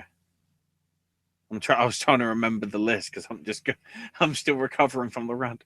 Pedro, I'll be there too tomorrow. So if you just Conan. Yeah. Conan will be there. Karen Pritchard, Kevin Matthews, and Falaba from WrestlePro. There's a lot of stars from the Northeast that are going to be on the tapings, and TNA wants Dijak. Oh my God. You know what TNA did to Mike Bennett in the space of a year.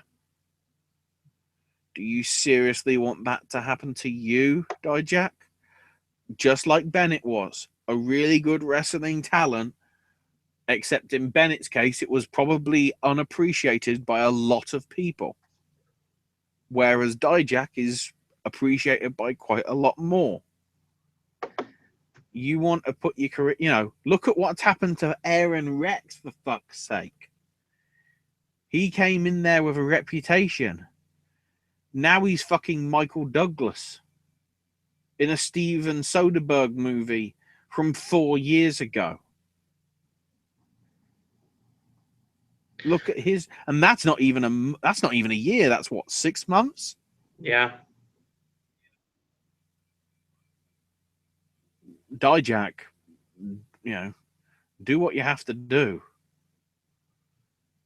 I know you can't work in Ring of Honor, but hell, there's Japan. There's a lot of indies, in America that would be, or even Canada, Smash Wrestling, Alpha One, PWG, AAW. Probably wouldn't be so much of a great fit for Shikara, but, whatever. Hang on, let me go through my list of all my promotions. Anybody, to me, would be better than TNA, apart from Preston City Wrestling. That's the only other exception. I know I'm going to have to cover the results of that tournament tonight, but I'm going to do it through gritted teeth because goddamn that promotion. But, he's already done matches in Beyond Wrestling and proved that he belongs there. So, just if you honestly wait, the time will come. Eddie Kingston failed at WWE, so that's why he went to Impact. I think Dijak is that, especially as well when you take into account Dijak's had quite a bit of training and expertise from some bloke called Drew Gulak, who's in the pocket somewhat of some bloke called Triple H, who wants to get good physical specimens on NXT on WWE via NXT. If they're doing another audition, or whatever they call it, tryout, some point in the build-up after WrestleMania, because they always try and do some show on the East Coast area soon after WrestleMania, if that's where the WrestleMania is, go. Because I think you have the possibility of a Chris Hero / Cassius Ono versus Donovan Dijak match for NXT Brooklyn. I would love that. Same here. And I honestly think he's on the level where he could do something like that. And Dijak would look incredible. We're still waiting for the exodus of the NXT guys to go, aren't we, really? Yeah, it's going to happen after Mania. It kind of has to. Yeah. The usual, Plus, who knows if we're getting another draft, we're meaning more NXT people will get taken up to Raw and SmackDown.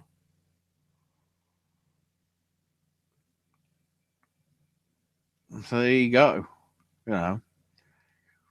I think there's a lot of people who are relatively new to the scene that could make a name for themselves in Impact while it lives before it gets killed off by Seppaku. And just by using that word, I don't want Josh Alexander to go. Please. Or Ethan Page for that matter. Especially, I mean, I don't think Ethan Page would go because I think he knows he's onto too much of a good thing with all the indie stuff he's doing. Plus, shoot, which he's already revealed in his videos anyway. He runs a promotion already. I'm pretty sure he wouldn't be able to do that if he was still part of Impact Wrestling. Probably.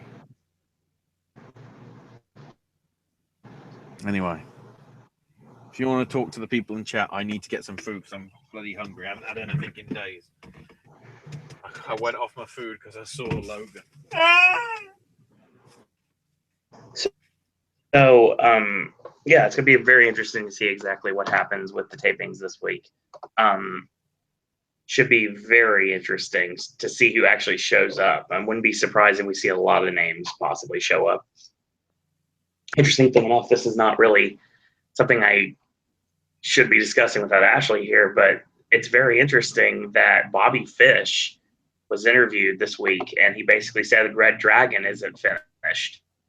Red Dragon would be a really good addition to the Impact Tag Team division, which is in so much disarray he's leaving, especially if they're going to roll with that idea for the new Impact Tag Team Champions, because they wouldn't be the TNA Tag Team Champions. They wouldn't be the TNA Impact Tag Team Champions. They wouldn't be the NWA World Tag Team Champions.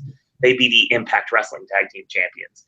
And they would probably institute new Impact Wrestling Championships to get away from all the stuff of the previous owner, with the TNA logo completely eliminated from the equation. So just have a fucking owl. Have an owl on everything. Bischoff went on an interview and said that CM Punk needs to go back to TNA.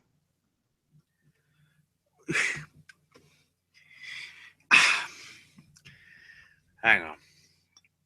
I need to get in the right frame of mind of it. Shut the fuck up, Eric Bischoff, you stupid cunt! Sorry. So here's the thing about that, though. I mean, obviously it's got a lot of holes in the idea. And the thing about it is, Punk could get the best of both worlds. He could get a Bobby Lashley. If UFC won't let him fight, or certainly will, and he could still work as a wrestler if he really wants to.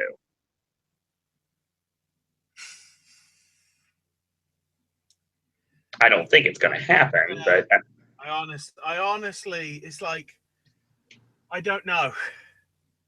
I don't think Punk could be that stupid. Because, hell, they mentioned that to him, a month after he left WWE and said he wasn't going back? You know, yeah. He said, why don't you go back to TNA? And it's like, I don't think Punk is going to go back to anybody. I don't think he will either. One, they're not going to be around for very long.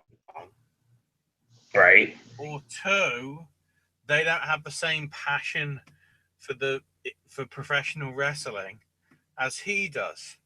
And if you're bringing in the same people that led to, some pretty damn good stuff during the pay-per-view era, but the stuff that caused them to go right on their arse and have to go cap in hand to Dixie and Dad, why the shit would he go again when there's a company who's already going cap in hand saying, where's my fucking gold? It's interesting. I make that joke every week, but it's becoming more and more true. I want good wrestling, aka the gold. You've got the control of the ship, Jeff. Where's my fucking gold wrestling? I don't want a fucking 8x10. See, Logan brings it up in chat, and I was talking about Bobby Fish and what he said over the week. And it's obviously too little too late, but with Impact, with this new rebirth, to see a feud between, even though things would have to flip, to see Red Dragon against the Wolves would be a phenomenal tag team feud.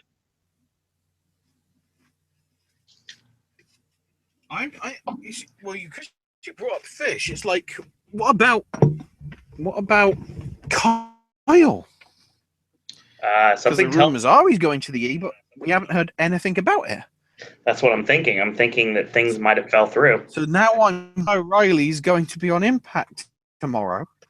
And it's like, why? It's honestly at the point where Vince should just buy them and just use it as a secondary or tertiary promotion that people can wrestle in that isn't WWE. Look what he does. He actually he buys companies and he destroys them.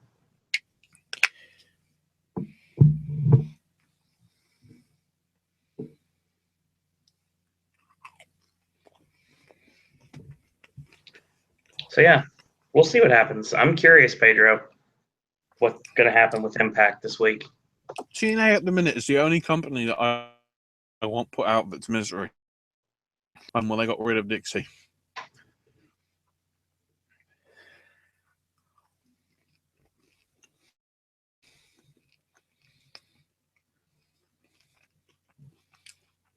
Come on.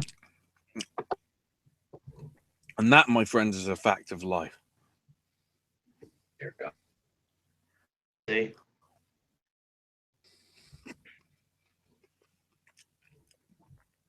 Can we move on to happier stuff, aka anything but TNA? Aka what's next? Like I said, we move on to UFC. All right, I need to get quickly some notes up. The big bit of news, I guess,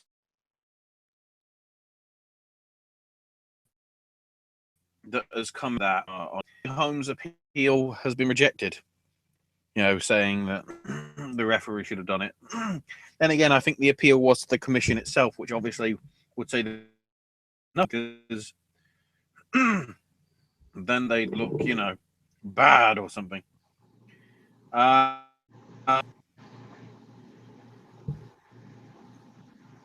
Also, just having a quick look, there seems to be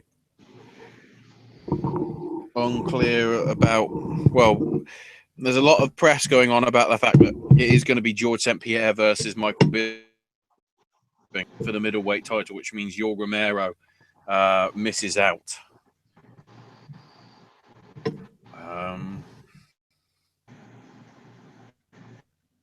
Yakray Souza's management said that Michael the Count Bisping might as well be called the King because he just got promoted, money fight to win again.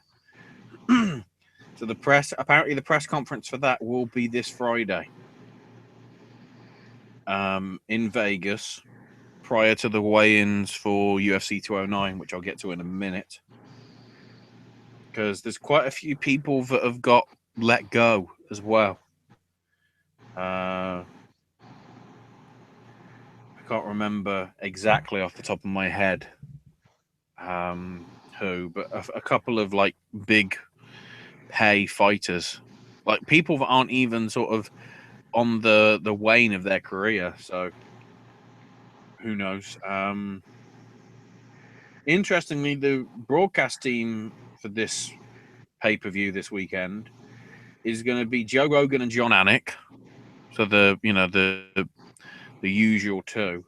But also there will be a third guy with them, and that'll be former champ Dominic Cruz. So it's going to be a 3-man commentary team. I think because they want to ease John Anik into it, because obviously this will be, I think, only his second pay-per-view after the Holly Holm one from last month. So in terms of that UFC show itself in Vegas this Saturday night, UFC 209, Woodley versus Thompson 2. There was one match that was supposed to be on the card for the past few weeks. It was supposed to be Igor Pokwacic versus Ed Herman, but Pokwacic pulled out, citing an injury early in February. Got replaced by Gazimrad Antigulov. But then Ed Herman revealed that he was injured, so he was also unable to compete, so they basically cancelled that match altogether. So Antigulov will fight on a future card. I'm not sure exactly when that is yet. So the Fight Pass card has Tyson Pedro versus Paul Craig in the light heavyweight division, Amanda Cooper versus Cynthia Calvino in the strawweights, and Albert Morales versus Andre Sukumfaf. I think I'm saying that probably wrong. The bantamweights. Then on the Fox Sports 1 prelim card, a couple of a bantamweight fight between Yuri Alcantara versus Luke Sanders, a featherweight bout with Mirza Bektic and Darren Elkins, and they'll be bookmarked by 2 heavyweight matches, the opening match being Mark Godbeer versus Daniel Spitz, and the main event of the Fox Sports 1 bit will be Martin Tabora versus Luis Henrique. And then your main card, we're opening with Alistair Overeem versus Mark Hunt. The irony, of course, about this is Mark Hunt's first fight since Lesnar, and he's fighting the guy that gave Lesnar the gastroenteritis, and also is a drugs cheat, like Lesnar proved to be. And remember, the last time Overeem fought, he did that infamous promo of "I thought he tapped," and then bloody Joe Rogan goes, "Here's the footage. I don't see any tapping. What are you talking about?" So, I really hope Hunt, murders him, to be quite honest. Even though technically Overeem is British, I shouldn't really be, but he's such an idiot that it's like, Mark Hunt, just put him out of his misery, please. We've also got a lightweight bout with Lando Venata versus David Tamor, Rashad Evans versus Dan Kelly in the middleweights. Then Khabib Nurmagomedov versus Tony Ferguson will be a 5-round fight because it's for the interim lightweight title. And that's basically because they don't know whether Jose Aldo is going to be fit for his fight, which I think is coming up at the next pay-per-view in April, from what I remember. Obviously, whoever wins this fight won't then be able to fight in a month or whatever, so it won't be like they'll just replace them. And obviously, this is all gone up in the air as well because of Conor McGregor, because this was the belt that he did have that he dropped because he's going to stay in the division where he's got the belt from Nate Diaz and everything. And then the main event, Tyron Woodley defending the welterweight title against Stephen Thompson, which was a pretty good fight the last time that they had. So let's hope that this weekend's one delivers as well. I've just realised I'm going to have a busy weekend because Saturday's UFC, Sunday's Fastlane, and Monday's WCPW. I guess that's my destiny. Whee! And that's your UFC news. Culture. What's next? WCPW. Oh, sorry, the call must have broken up because I didn't hear anything. So, on to Loaded. So we open with the Kurt Angle Alberto El Patron match ending from True Destiny, leading into the Henry El Patron match. So Kirby comes out. Some mic problems at first, so they really didn't sort that out. And says, one of the coolest things that you can think of as a kid is having your own wrestling company. But he admits he's a rubbish GM. But at least he isn't as bad as Adam Parmesan. Now, the great thing is the crowd go, Parmesan is shit, chants. And bloody Kirby goes, look, we can't say that. There's a kid in the front row. So they go to Parmesan is poop. Parmesan is poop. So basically, his real dream is to have a WCPW title. So I am resigning as general manager, and he takes his pink jacket off and lays it on the mat. Because he wants to go back to wrestling and get the belt. But he will name his replacement on the YouTube live special.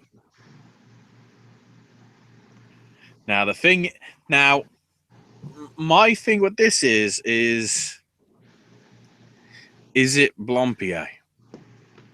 And they just get, they just get it out the way and sort of admit that Blompier is one of the people that books the stuff. Wouldn't surprise me. Because he's a smart. Because I don't think there's anybody else sort of in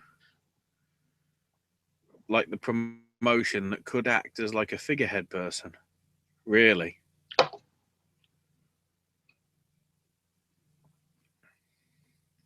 So then they recap BT Gunn laying out Joe Coffey and him getting suspended because BT Gunn's suspension is gone because he's in action against Joe Coffey.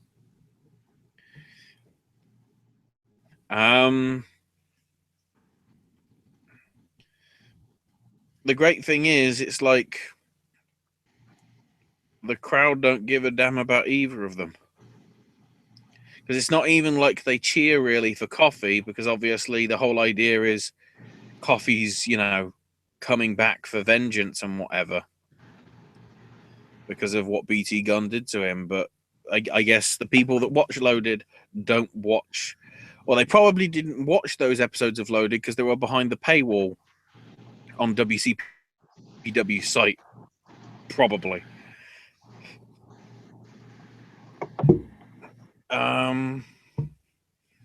There was a bit with a chair that was involved, which all of a sudden meant the fan saying, "Get the table,"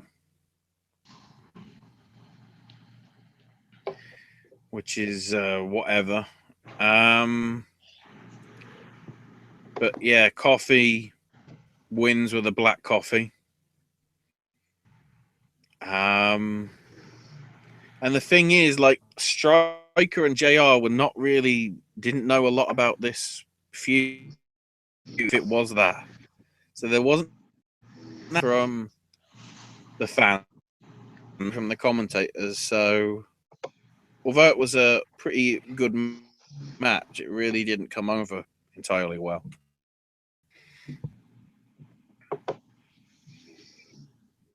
So the weird thing is, BT Gunn and Coffey then all of a sudden sort of had another, BT Gunn stayed at ringside. Coffey didn't go to the back.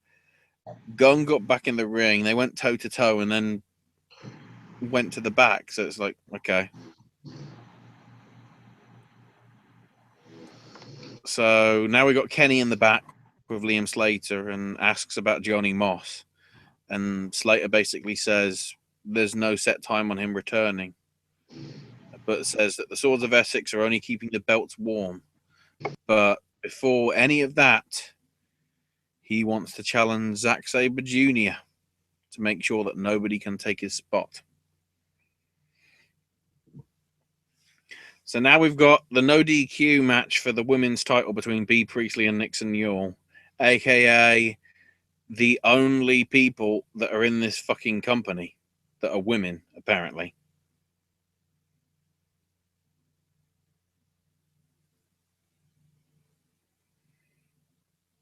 So this was going to be a standard match, but basically, I used a chair to beat you up at True Destiny. But, it's going to be a no DQ match now.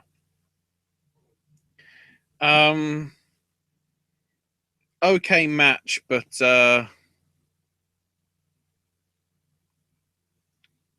Viper shows up,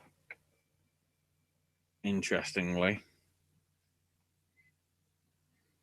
But the great thing is, none of the Leicester fans know who Viper is because they clearly don't watch ICW. So, you know, she throws a chair at Nixon, uses it on Nixon, and sets up the chairs side by side to deliver the Viper driver. And B gets the win because of Viper. And I guess that's how we write out Nixon Newell before she goes to the WWE. Probably. Somebody who isn't really that exceptional a wrestler that we've seen so far in B. Priestley is your women's champion because they can't afford or can get any other woman of reputation. Whatever.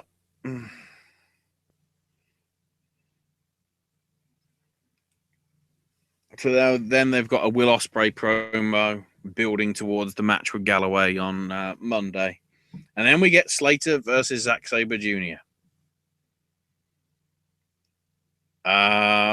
This was pretty damn good. Slater proving he actually is a good singles wrestler, not just a tag team wrestler. Basically from out of nowhere, Slater hits a gut wrench powerbomb, hits the swan dive headbutt, and gets the win. Then we get the Prospect for Orlando video package, which is filmed in the style of, like, you know, one of these DEC, you know, appeals, like, you know, for a disaster or something, like a famine. So they're looking for any work to pay for the fights to Orlando, be it birthday parties, be it bar mitzvahs, be it whatever. And the great thing is they're doing all these applications with the same, like, cheesy photo of them rather than anything of exceptional stuff. And they actually promote a real Indiegogo page for... I haven't actually looked to see where it is at the minute. I should probably check as to how their prospect to Orlando and to whether people are gullible about it.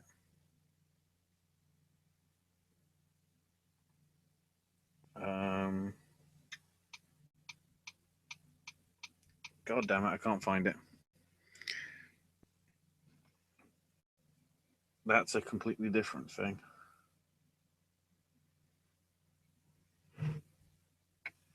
God damn it. So Drew Galloway then does a promo. Again, focusing on the stuff. The interesting thing to note is we're at the main event, and for the big show, you know, next week, the live special on YouTube, they've only technically announced 2 matches. Be it the main event and Delirious versus Silas Young.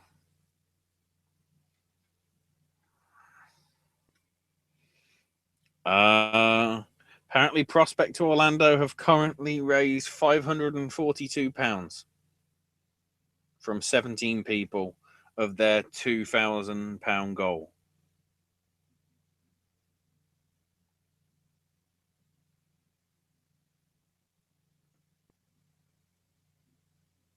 I'm trying to...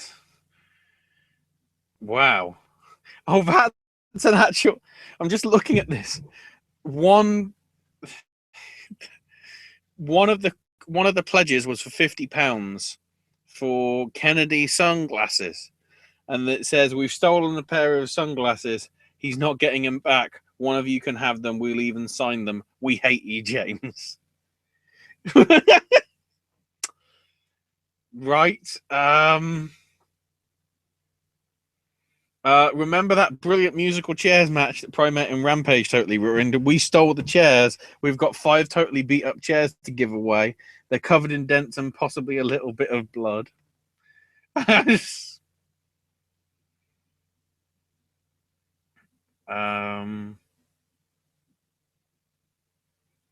Wow. If anybody's going...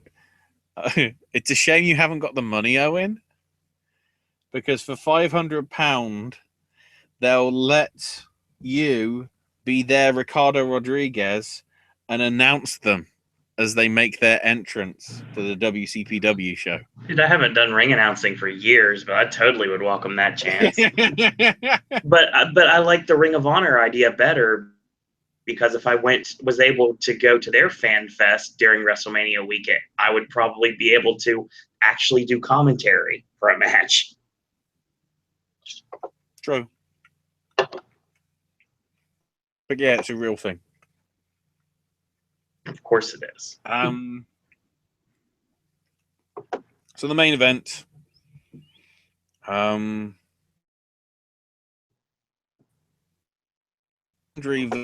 versus. The great thing is, he's Alberto El Patron. He's also Alberto Del Rio, and he's also Albero with no T. I have no clue what's going on with JR's mouth. Seriously.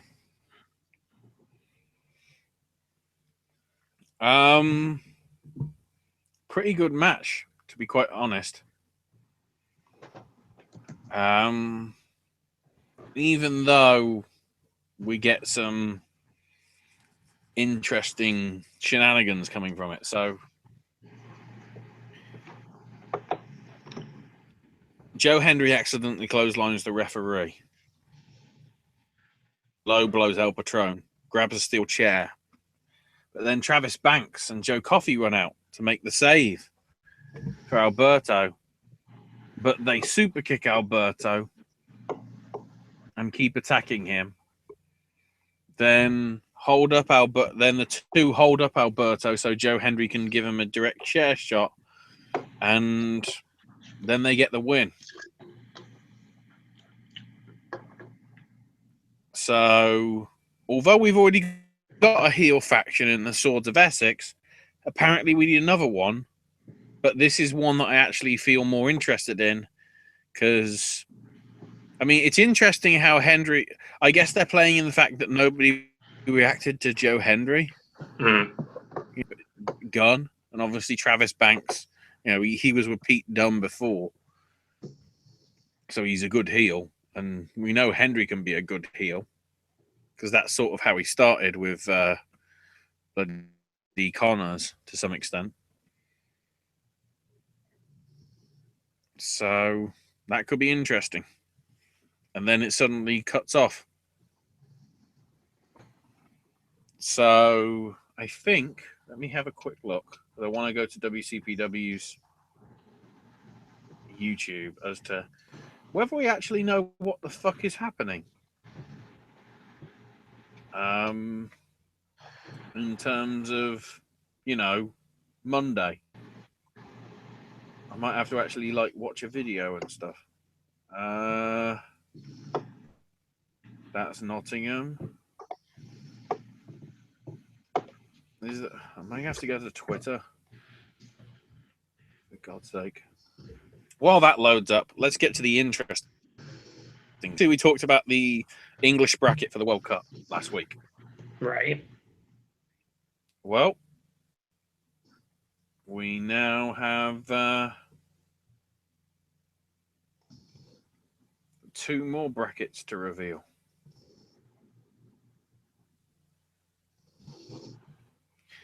So first up on March 23rd, we've got the Scotland bracket,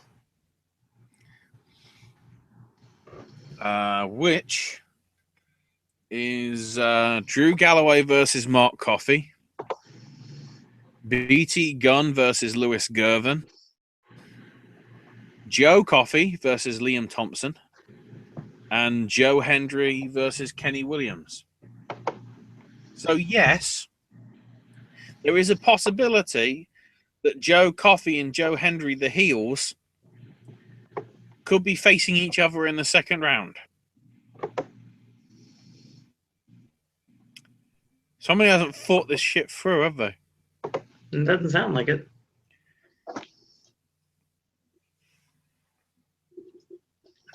And then the Mexican bracket just got revealed on Twitter today, I believe. Certainly within the last day or two. So for the Mexican bracket in Coventry on April the 30th, it'll be Penta versus Phoenix. The winner of which faces El Ligero or Drago. Or Drago, sorry. So obviously, I think Drago probably isn't winning that because of the whole AAA contracts and everything. So that means El Ligero is either going to face Phoenix or Penta. How lucky is that fuck?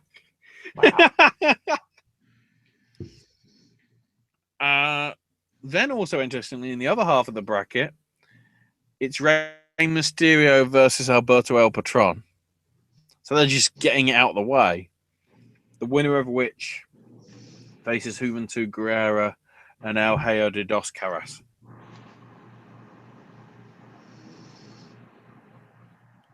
In terms of exit wounds, they have announced it's going to be starting at 7:15 UK time, so 2:15 Eastern, 1:15 Central, instead of 7:30 as it was going to be.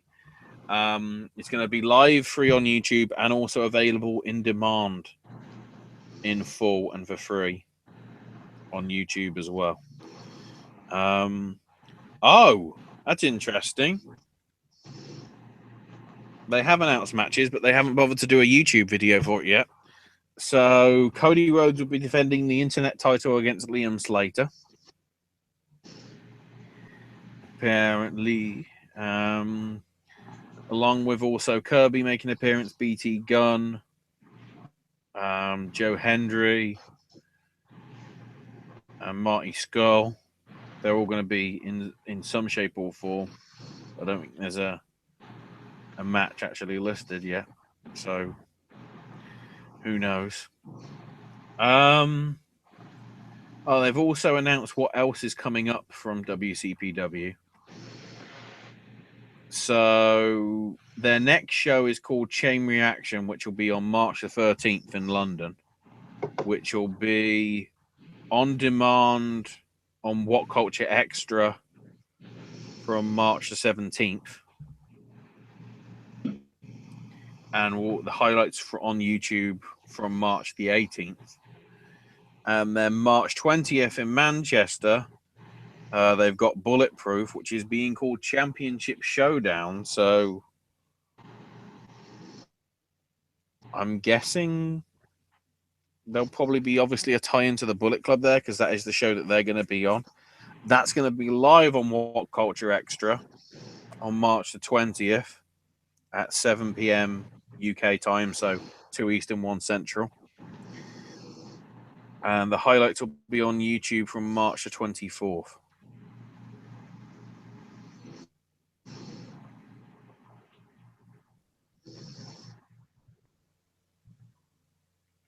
So that's the deal by the looks of it. Okay, so apparently the Bulletproof thing, because it's being labeled Championship Showdown, because all the titles will be on the line. Also, Cody tweeted that there might be a special Bullet Club WCPW shirt. I think you'll find there's already one of them, Cody. It's called the Swords of Essex. It's called the Pacitti Club. Oh, Marty Skull goes one-on-one with David Starr in association with Revolution Pro. Why do they need to do that? That's a bit odd. Okay, whatever. Everything on Twitter is confusing for WCPW fans like me. Christ. Anyway, I just want 10 more facts about WrestleMania 7. I'm waiting on that. Where's my facts? I want my facts, Blompier. So let's discuss this week's NXT. Oh, the one that I nearly forgot that I was covering because it was tonight. I mean, overall, it was actually pretty I don't want to say pretty solid, but it sort of was. This is the last show in the run from Full Sail, Right. which is interesting because the crowds really didn't seem to be lively for that much about this stuff. So we have Patrick Clark taking on Sean Maluta.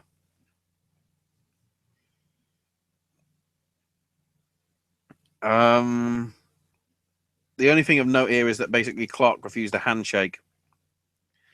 So Maluta beat him up, nearly got the Shining Wizard for the win. But then Patrick Clark did a few moves and then did the Fame-Masser and got the win. So he won. And then because there's so much that they've got to put in the 15 minutes of show, that's all you get. No replay, like no celebration. It's just more coming up after the break. And then we come back. Sanity around a burning, empty, oil barrel. And Eric Young says, we know your fate, Ty Dillinger. And now you're reaching up and bringing your friends down with you. You're nothing but a disease. And we need to get rid of you. And then Nikki just adds in a line and if you don't, destroy the... And when she did it, it's like Eric Young was like, what the fuck are you doing? And then at the end, it was like, yeah. It was just brilliant. So then we get Peyton Royce versus Asuka for the women's title.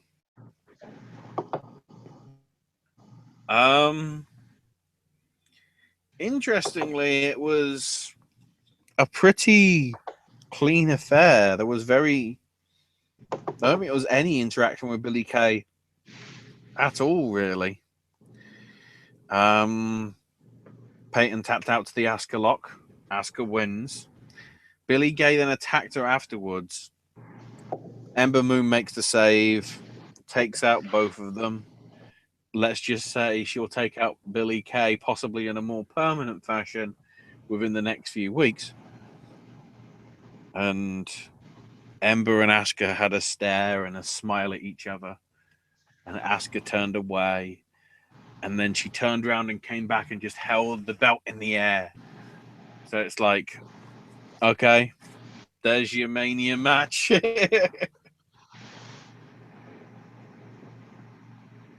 Then they recap the Bobby Roode, Nakamura, and Ono story over the past few weeks. That then led to the announcement that from William Regal in his office that Bobby Roode will be defending the NXT title against Ono in 2 weeks at the FSU, is it? UCF. UCF. I knew it was some letters in a row that made it sound like it was a wrestling company. Yes. Then Paul Ellering's hyping up the Authors of Pain. Then, interestingly, we got a video package for Wolfgang. I don't think he was on the UCF stuff, was he? I think he might have been. I can't remember. I guess that's why they're showing it, though. Then they announced that Nakamura's training with his leg again and will be back in action next week. Also, interestingly, the WWE revealed that they're releasing an NXT book covering its history, apparently. And then we had the main event. DIY taking on the Authors of Pain for the tag titles. Pretty good match. Looks as if Authors of Pain are about to tap out both because DIY escaped the Super Collider and put on a double submission on both of them.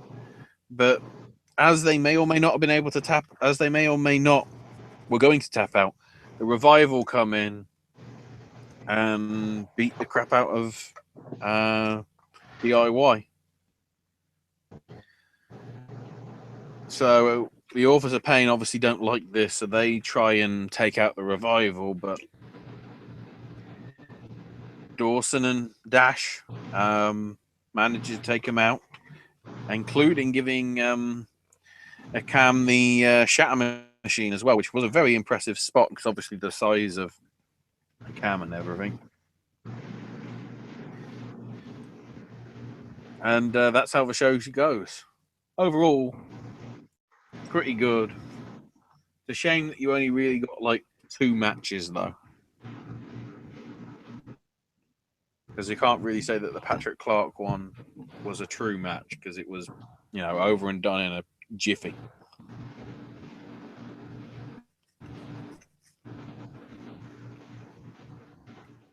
All right. And we move forward to what happened this week on Ring of Honor. Interesting show, because I've now, by seeing this show, I've realized that for some reason the whole Daniels being turned on by his partner is going to be airing this weekend, as in the week before the pay-per-view, I think. In which case, what great build-up. Not. So Daniels makes his way out, welcomes everybody to Ring of Honor, and says, the letters to ROH have become important to him. In February 2002, Ring of Honor made wrestling great and was in the main event of that first show. And from day one, he knew his destiny would be world champion. He honestly didn't know if he'd get another opportunity, but did so by beating one of the best of the world, Jay Briscoe, in the Tournament of Excellence finals. Who is he going to face? Is it going to be Bobby Fish, a man he respects? Or will it be Adam Cole, the 3-time world champ? Cue Adam Cole's music, and he makes his way onto the stage and says, "It looks as if you're finally becoming senile, Chris. But I'll say it nice and slow so an old man like you can understand. I will be the Ring of Honor champion forever. I'll beat Bobby Fish in New York, and I'll beat you at the anniversary show because you've never been on my level." And Cole says, "It looks like you're ready to throw down now. But Daniels, you're in luck. If it's a fight with Bullet Club that you want, it's a fight with Bullet Club that you get." So Page attacks Daniels from behind. And there's 2-on-1 beatdown until Kazarian makes the save. And Kazarian says, "Whether you like it or not, you're looking at the next world champ. We're in the mood to fight, so why don't we do it one more time?" So here we go. Bullet Club of Cole and Page versus Kazarian and Daniels. Pretty good match. Daniels finish comes with Daniels going for the BME, but Cole manages to get his boot up. So basically super kicks him, and that's enough to get Cole and Page the win. Then afterwards, Bobby Fish says, "I'll be the world champ." I'm like, okay. And then we've got footage of Daniels and Kazarian arguing in the back, and Kazarian's telling Daniels that he's already lost because Cole is inside his head. So seeing stuff like this, it's honestly making me wonder, is the whole him in the Bullet Club thing actually happening? Or not? Well, I guess we'll see. So it's another top prospect first round match. John Schuyler versus Sean Carr. Pretty solid match with two guys that have been indie veterans for quite a number of years, actually, both of them. Sean Carr goes up onto the turnbuckles, but Schuyler manages to counter it and hits the Southern Salvation. So he progresses on to the semi-finals. Now, back from the break, and Show and Yo are making their way out to take on the Motor City Machine Guns. But interestingly, the music plays, but there's no machine guns. And they basically say they say on commentary, the machine guns were attacked in the back, so the match will not be happening. No footage of them being attacked or anything. It was just like, okay, I'll take your word for it, Ian. Huh? So then we get the big match, Dijak versus Marty Scurll for the TV title, which is a hefty long one, even though it goes over the break.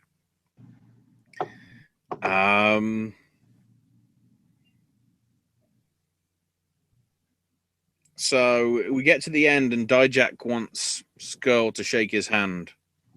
Marty does, but obviously grabs the hand and the finger thing. Scurll slaps Dijak standing on his hand. Dijak then gets the choke breaker and goes for the corkscrew moonsault, but misses. And Dijak, admittedly with sort of not wanting to tap, eventually has to submit from the crossface chicken wing. You know, he's fighting for it for quite a bit to some extent, rather than an immediate tap, but eventually just submits. Afterwards, Leo Rush came out, and Marty's like, I'm the champion. And Marty goes to leave, and Rush turns his back on him. So Marty returns to the ring and hits Rush with a title belt. So there's your plot point for the pay-per-view.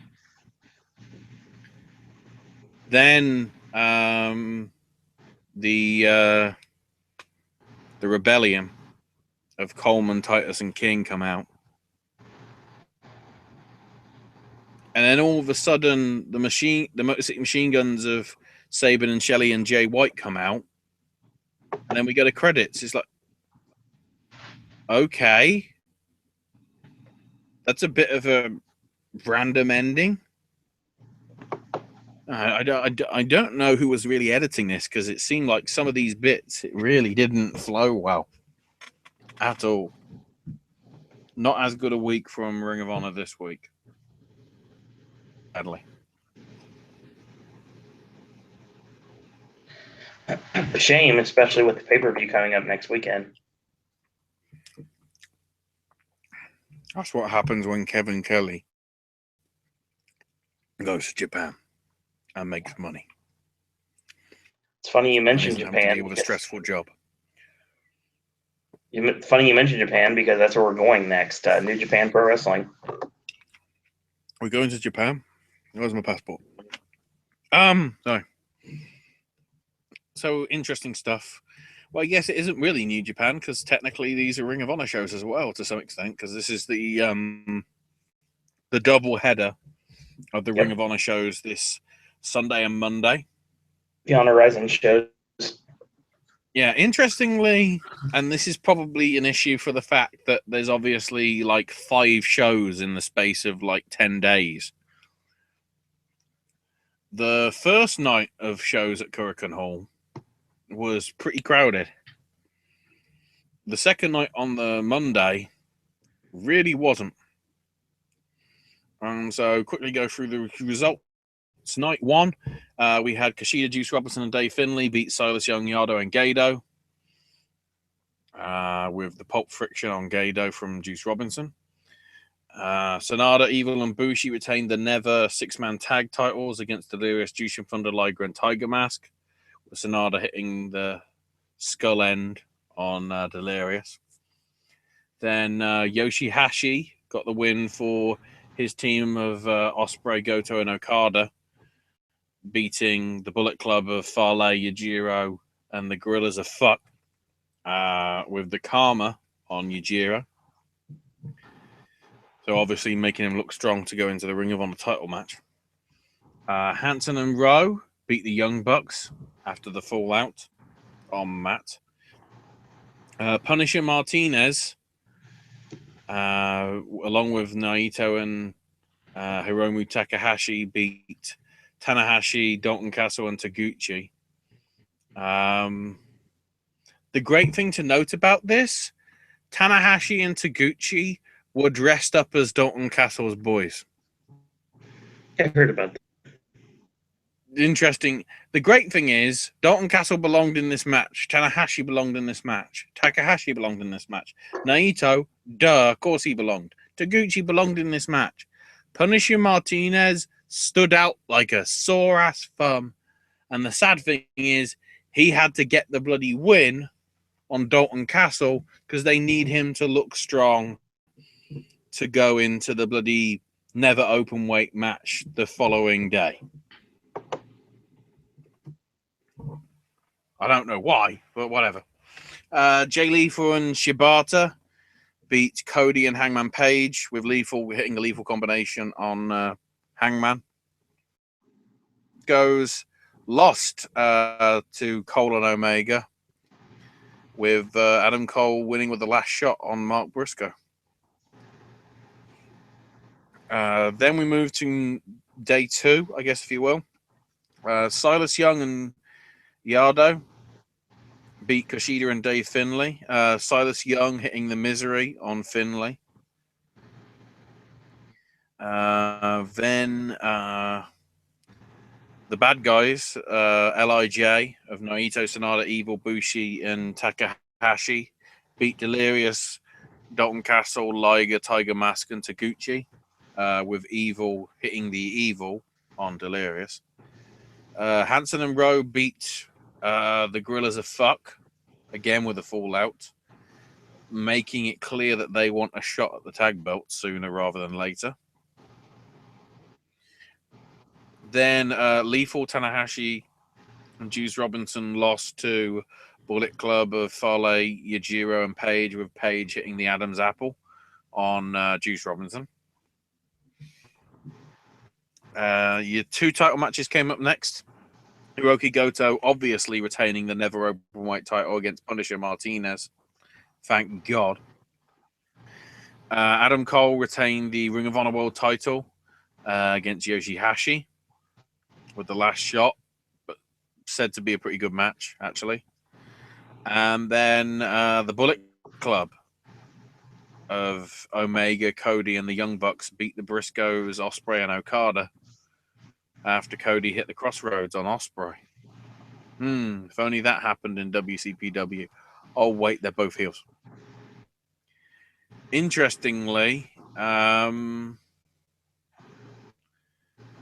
Omega made it clear that he wants a rematch against Okada, but also the Young Bucks cut a promo on the Hardys. So it turns out the seeds are already being planted then. But that's actually not all, because earlier today they had their New Japan Road Kurikan Hall show, which is basically your feeder into this weekend's action in the New Japan Cup, which we'll get to. So Yujiro beat Tomoyuki Oka with the Pimp Juice. Rocky Romero, Beretta Yoshihashi, and Yado beat Kanemaru, Taichi, El Desperado, and Taka, with Yoshihashi to put in the butterfly lock submission on Taka. Bullet Club won the next match with Omega, Fale, and the Gorillas of Fuck, because that's what we're calling them now on here. Beat Tenkoji, Nagata, and Nakanishi. Except, actually, Owen will have to call them the Gorillas of Destiny, but, you know. Screw it. We're calling them the Gorillas of Fuck because of that bloody night. When fucking Steve Corino couldn't stop laughing his ass off. Tamatonga got the win for the team with a gun stun on Nakanishi. Toru Yano, Tomohiro Ishii, and Hiroki Goto beat Togi Makabe, Tomoaki Honma, and Jushin Thunder Liger. Yano getting the win, pinning Liger. Minoru Suzuki and Davey Boy Smith Jr. beat Katsuyori Shibata and Dave Finlay. Davey Boy getting the Bulldog Bomb on Dave Finlay for the win. But afterwards, Suzuki and Shibata were nearly trying to beat the shit out of each other because we're obviously building to the New Japan Cup, which we'll get to in a minute. Then we had Hiroshi Tanahashi, Michael Elgin, Juice Robinson, Ryosuke Taguchi, and Kushida beat Naito, Sanada, Evil, Bushi, and Hiromu Takahashi. Juice Robinson putting the pulp friction on Bushi for the win. And then, interestingly, Tiger Mask 4 and Tiger Mask W beat Okada and Gedo, with Tiger Mask 4 getting the win with a Tiger Suplex hold on Gedo. So yeah, Tiger Mask 4, who's normally like in the opening curtain, won the main event. I know.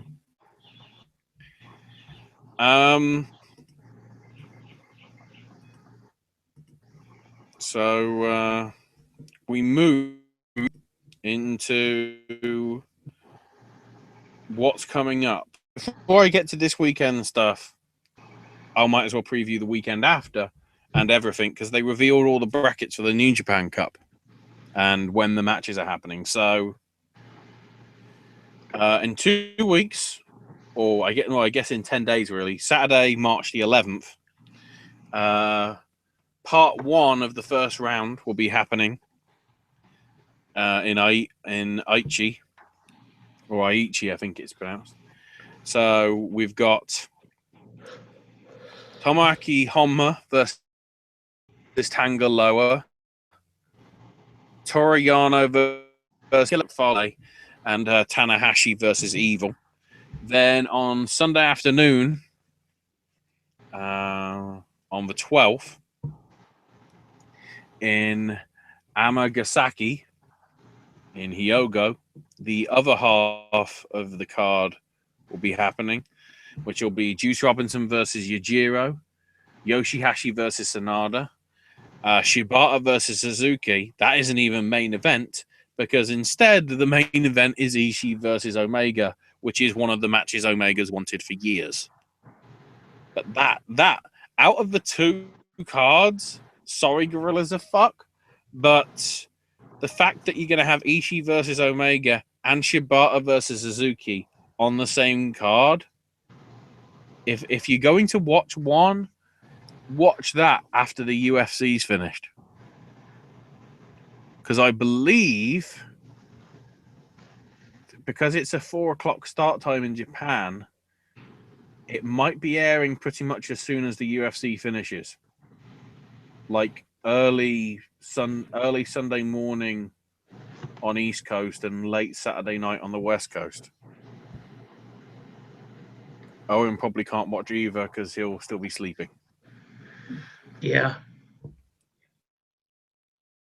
He'll be good. That then progresses on from there. The March 13th show, I don't know where these exactly are because they've still got to announce, or I don't know where they are because I haven't got details of where they are. But the show on the 13th will have the first quarterfinal, which will have the winners of Tanahashi and Evil face either Honma or Tangaroa. Then on the 14th, the second quarterfinal will be between Elgin or Fale versus Toru Yano or Tamatonga. The third quarterfinal will be on the 15th with Shibata or Suzuki versus Juice Robinson or Yujiro. And then on the 17th, it'll be Yoshihashi or Sanada versus Ishii or Omega.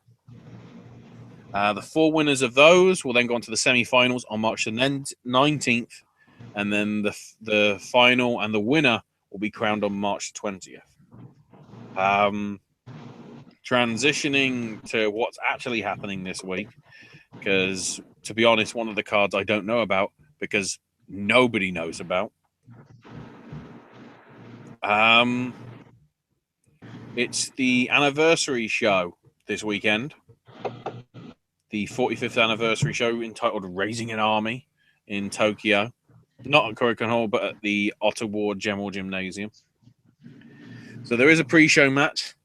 It will be Jushin Thunder Liger teaming with Hirai Kawato to take on Tiger Mask 4 and Tomoaki Oka. So basically, there's a young boy and a veteran in that. So some young boy's going down. I don't know which one.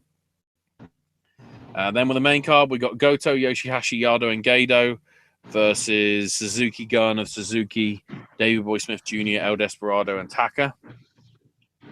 Then Tenkoji, Nagata, Nakanishi, and Finlay face the Bullet Club of Omega, Fale, Yajiro, and the Gorillas of Fuck. The junior tag belts on the line. Rocky Romero and Beretta defend against Yoshinobu Kanemaru and Taichi. Then we got the British heavyweight title on the line with Shibata taking on Zack Sabre Jr. Oh my God! I guess though that explains why Zack Sabre Jr. isn't going to be on WCPW, because otherwise he'd have to get. I mean, he wouldn't be able to get on a plane and make it back in time for the show. To be quite honest. Then Togi Makabe and Tomoaki Honma are getting another shot at the tag belts against Yano and Ishii. Then we have Tanahashi, Elgin, Juice Robinson, Kushida versus Naito, Sanada, Evil, and Bushi. And the match that was teased at the last show, Hiromu Takahashi defends the junior heavyweight title against Taguchi. And then in the 40th anniversary match, it's Okada versus Tiger Mask W / Kota Ibushi. It's worth noting as well that I forgot to mention this. The mask that Tiger Mask has is an actual proper mask now. So he can wrestle and do proper flippy shit. There are some people, and I wouldn't put this past New Japan or Kota Ibushi, suggesting that the G1 could have Kota Ibushi in Block A and Tiger Mask W in Block B.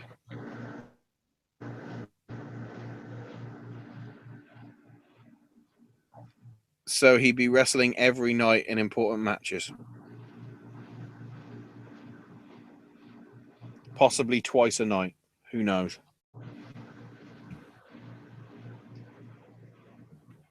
That would be a bit crazy. Indeed. And then, because I forgot, they are having a show the night after in Korakuen Hall on Tuesday, but the card for that will not be announced until the Monday show's done. So it's sort of a mystery card until they set up whatever they're doing. Obviously, there's the possibility that if Tiger Mask W beats Okada, you could have a world title fight there. Naito could be taking on somebody for the Intercontinental belt. I'm trying to think. I don't think there's any other belts really that would fit in terms of.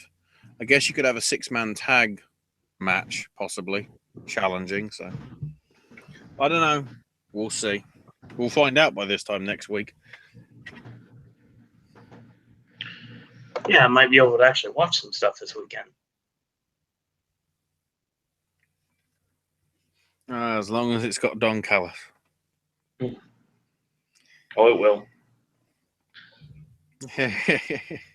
And on that note, we move on to the last piece of the evening, and that is news.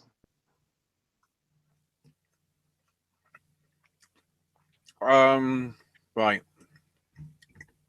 I'll mention through Dave's stuff from last week. We're still waiting on this week, so I don't think we'll be getting it till next week. Apparently AAA are still desperate to get Alberto in, but it don't look like it's going to be happening because he's been in Mexico recently pushing for the full promotion and has said that he'd be open to working for the elite promotion and even returning to CMLL, but not AAA. Apparently, AAA tried to trademark Alberto El Patron behind his back, claiming that they were doing it to protect him. What a load of bullshit. Villano 4, who was working in the AAA office and doing occasional spot shows, appears to be gone as he's taking indie dates. As previously mentioned last week, Vampiro's now director of talent. AAA hasn't banned talent from working on the same show as the Crash guys, even though they can't work on a Crash show for some reason. But anywhere in the world, they can't be in the same match. So if it's a show in Mexico, they can work on the same show. But they can't wrestle, you know, AAA contracted people can't wrestle non-contracted people, you know, like Penta and Phoenix and all that. WWM will be crowning its champion. As in the Orlando stuff, the idea is every promotion will send a representative into a multi-person elimination match who will then defend the title in all the groups. That's probably why Drew Galloway is going to be just the WWN champion, I think. Stars is looking at possibly doing a weekly 1-hour drama called Heels, produced by Paramount, about two brothers, one a heel, one a babyface, battling out in matches as they war over the control of their late father's independent wrestling promotion in Georgia. That sounds more like a comedy than an actual bloody... If one's supposed to be a heel and one's supposed to be a babyface, surely they're not heels or babyfaces in real life. Didn't CMT do this weird, like, pseudo indie promotion where, like, the dad was the owner and then, like, the son was a worker and the daughter was a worker and she was dating another guy who was also a worker? It was just something that didn't last very long, but it might not be CMT, but I do remember seeing it several years back. Wow. That sounds complicated. It truly was.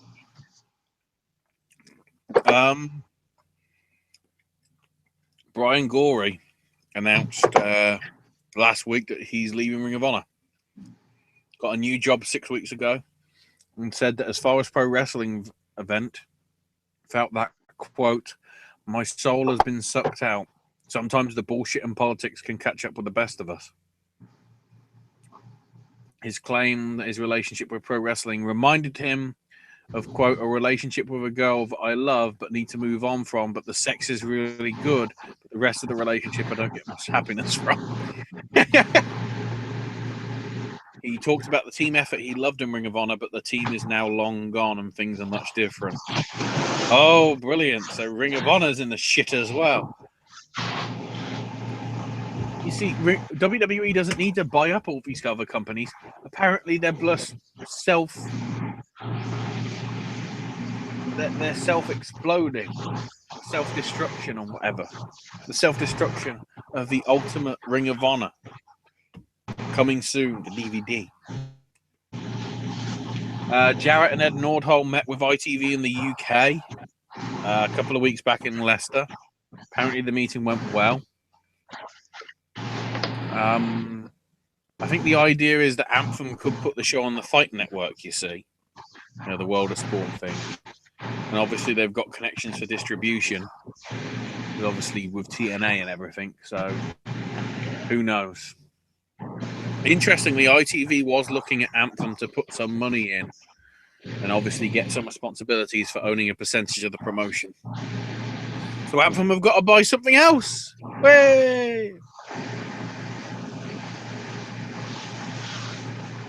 You know how we mentioned that Marty Elias was blurred out last week? Right. You know what the funny thing is? AAA were trying to cut a deal with TNA to keep them from working with the Crash, even though AAA works with Lucha Underground, and the guy that's obviously the boss of both is Dorian Roldan now. Because Roldan contacted Jarrett about working together since the word had gotten out that Jarrett was working at the Crash for Conan. After their talk, TNA got a legal letter threatening a lawsuit because Marty Elias they have under contract. They consider their intellectual property was to appear on the show. The funny part of it is TNA wouldn't have really been that concerned because apparently they get lawsuits all the time. Interestingly, they also sent the letter to the Crash, Conan personally, and Pop TV. And because it went to Pop TV, it then became an issue with TNA. So that's why they had to digitize it out. So as basically, as Dave says, TNA wasn't happy about one day, you know, they were like, oh, yeah, we want to work with you. And then the next day, it's like, you know, we'll take you to court if we have to. Like, literally just in no time at all. The funny thing was, Conan and the promotion were careful with everyone about how it was going to be filmed. Because obviously, those at Lucha Underground all but said it was part of AAA's war with Conan. But they claim Conan's trying to get their talent to quit, which is notable since Pentagon said how much he loved working with Lucha Underground and didn't want to quit, and have tried to blame everything from the date of the Netflix deal being announced prior to it being confirmed, which came from Lucha Underground themselves, the rumor, rather than Conan. They've also apparently sent a legal letter to PWG to try and stop them from using Rey Fenix. Oh, wow. AAA equals cunts.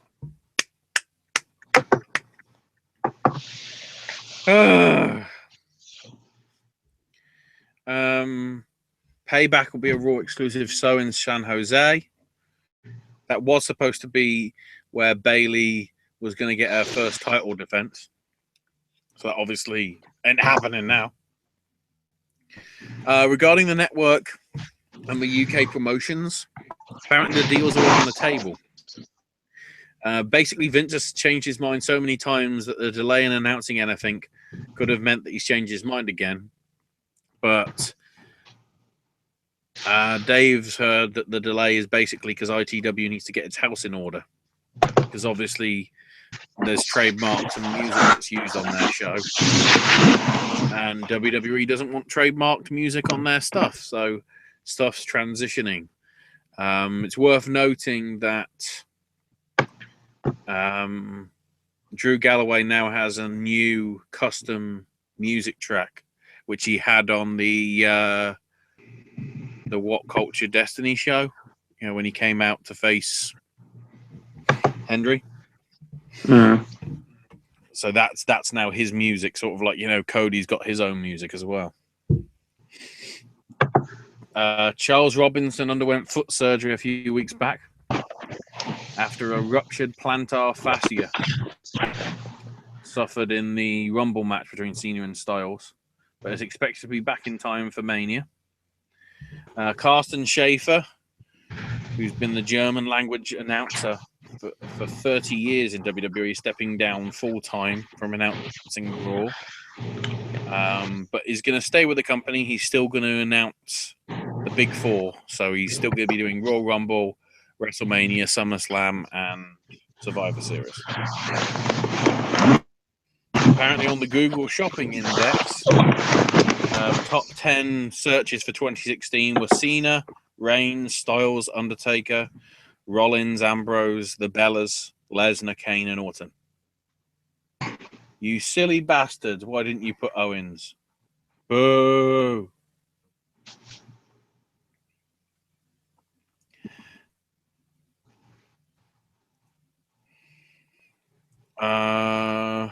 Bella Twins got astounding actresses in a reality series from Woman's Image, apparently. That's why she was missing house shows, because she went to an award ceremony. Interestingly, Nakamura said publicly to Yahoo Japan he wants to find a way onto the main AJ Styles.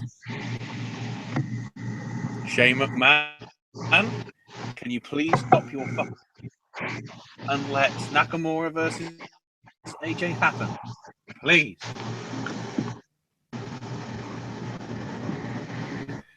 Sal Sino, who's worked with a load of media companies, including Westwood One, was hired as the new Senior VP of Global Content Distribution and Business Development, apparently. Responsible for management of content distribution across all platforms, manage business development initiatives and partnerships, and support WWE business units. He's apparently also the co-founder and COO of WeMash, where he worked with premium content owners, including movie studios, news organizations, sports franchises, music labels, filmmakers, and musicians to reimagine content beyond its original context. So he's on drugs, basically. There's been some new talk about the women's tournament that's been long rumored. Basically, people are getting calls again, apparently. Earl Crabtree, the nephew of Big Daddy, legendary UK wrestler, apparently the nephew is also a big rugby league player over here. They're trying to recruit a few more rugby league players. Apparently, one player has already signed a WWE contract. Another one's had a tryout. So who knows what's going on there? WWE has announced June 30th and July the 1st shows at Sumo Hall in Tokyo, which is interesting because that could be the same weekend that New Japan are running their shows in Long Beach.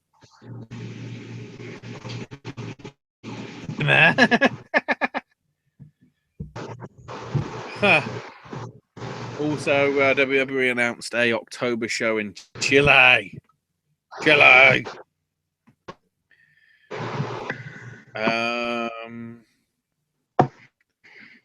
So the most watched shows on the network were obviously Elimination Chamber, NXT from that week, the Royal Rumble, WrestleMania from last year, Legends of JBL with Jimmy Hart, then Fastlane 2015. So it's Fastlane, but the one from 2 years ago, the one with Daniel Bryan and Roman Reigns. Who knows? Next thing after that was 205 Live. So more people watched a pay-per-view from 2 years ago than 205 Live. Okay. WrestleMania 2015 was 8th. The WrestleMania WWE 24 show was 9th. Holy Foley was 10th. And Talking Smack was 12th, apparently. In the other news, we've got among with a whole host of other shitty teaser trailers for Netflix stuff, we got a shitty teaser trailer for Glow.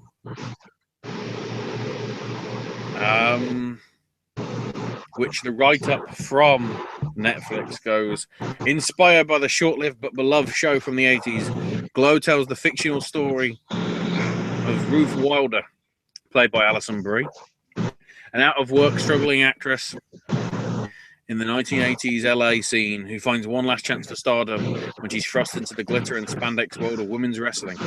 In addition to working with 12 Hollywood misfits, Wu forced us to compete with Debbie Egan, played by Betty Gilpin, a former soap actress who's left the business to have a baby, only to be sucked back into work when a picture-perfect life is not what it seems. And at the wheel is Sam Sylvia, played by Mark Maron, a washed-up, coked-up B-movie director who now must lead 14 women on the journey to wrestling stardom. So it's not even fucking real. It's inspired by Glow. It's not actually the story of Glow. You do know how to piss off wrestling fans, don't you, mainstream media? Christ.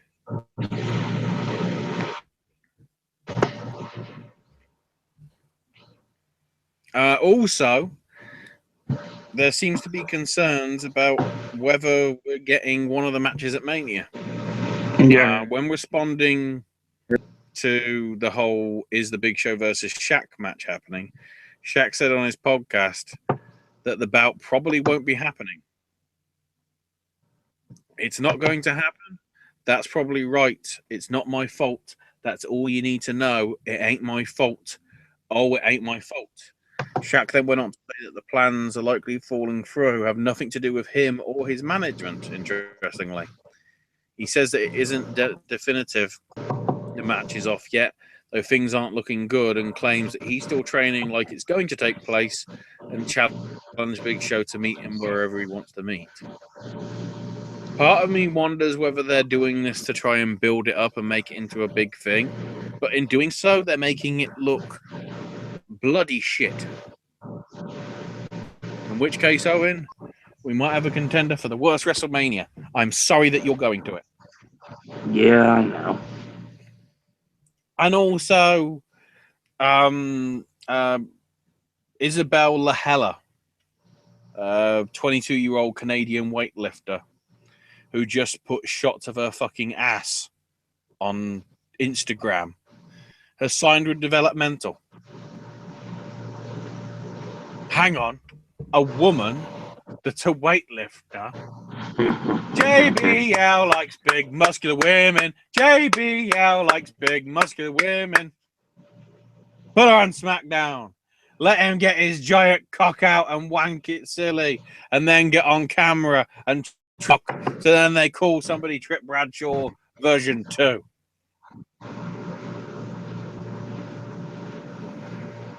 So that's the news bit of the front. In terms of the indies and results and everything. Oh, there is one other bit of news, sorry. Rev Pro have announced for the Orlando show they're going to be having Will Ospreay versus Rey Fenix. Which could be interesting. Results. Preston City Wrestling's Chris Travis Memorial Tournament. In the first round, we have Bubblegum beat Lionheart. Kenny Williams beat David Starr. Dean Allmark beat Joey Hayes. Colt Cabana beat Philip Michael. MVP beat Danny Hope. Chris Ridgway victorious over Shea Samuels. Tyson T-Bone beat Charlie Sterling. It's worth noting that they managed to break the top rope clean off the ring post, a la bloody Roman Reigns. And then Penta beat Roy Knight, so Roy Knight was the fill-in. Interestingly, following the match, Zach Knight and Danny Hope presented Roy Knight with a birthday cake with Alberto's face on it. But were interrupted by Joey Hayes, Shea Samuels, and Lionheart. And the birthday cake ended up in Joey Hayes' face to set up a 6-man tag team street fight for the third show on the Sunday. The second show on Saturday evening, that one was Saturday afternoon, was the quarterfinals. We had Kenny Williams beat Chris Ridgway. Dean Allmark beat MVP by countout. Penta beat Colt Cabana. Yes, that match happened. And Bubblegum beat Tyson T-Bone. Other non-tournament matches on the card. Yestin Reese defended the heavyweight title against Jack Barron, and they then announced that he'd be facing Philip Michael for the belt on show 3. Also, Charlie Sterling beat David Starr. Jimmy J beat Alex Boylan. And then, even though it was supposed to be on show 3, it was actually on show 2 later in the night for some reason. Danny Hope and the UK Hooligans of the Night Brothers beat Joey Hayes, Shea Samuels, and Lionheart. Then with the Sunday show, it opened with the semi-finals with Bubblegum beating Penta and Kenny Williams beating Dean Allmark. Then Yestin Reese retained the heavyweight title against Philip Michael. The Spirit Squad then won the tag titles in a three-way, beating Joey Hayes and Martin Kirby, the champs, and the other challengers, the Knight Brothers, the Hooligans. It was then announced that the Spirit Squad would defend the titles on April the 2nd against the Hooligans in a titles versus ECW career match. So the Knight Brothers could be going to see Dwayne "The Rock" Johnson because they're in the movie, probably. Who knows? So yeah, Spirit Squad are tag team champions. What the actual fuck? Then in the four-way, Charlie Sterling beat Jimmy Judgeway. Shields and Lionheart won in tag action against Danny Hope and Colt Cabana. And then the final, Bubblegum beat Kenny Williams to win the tournament. Gave the victory speech. Then Tyson T-Bone came out, headbutted Bubblegum, and he needed help to leave.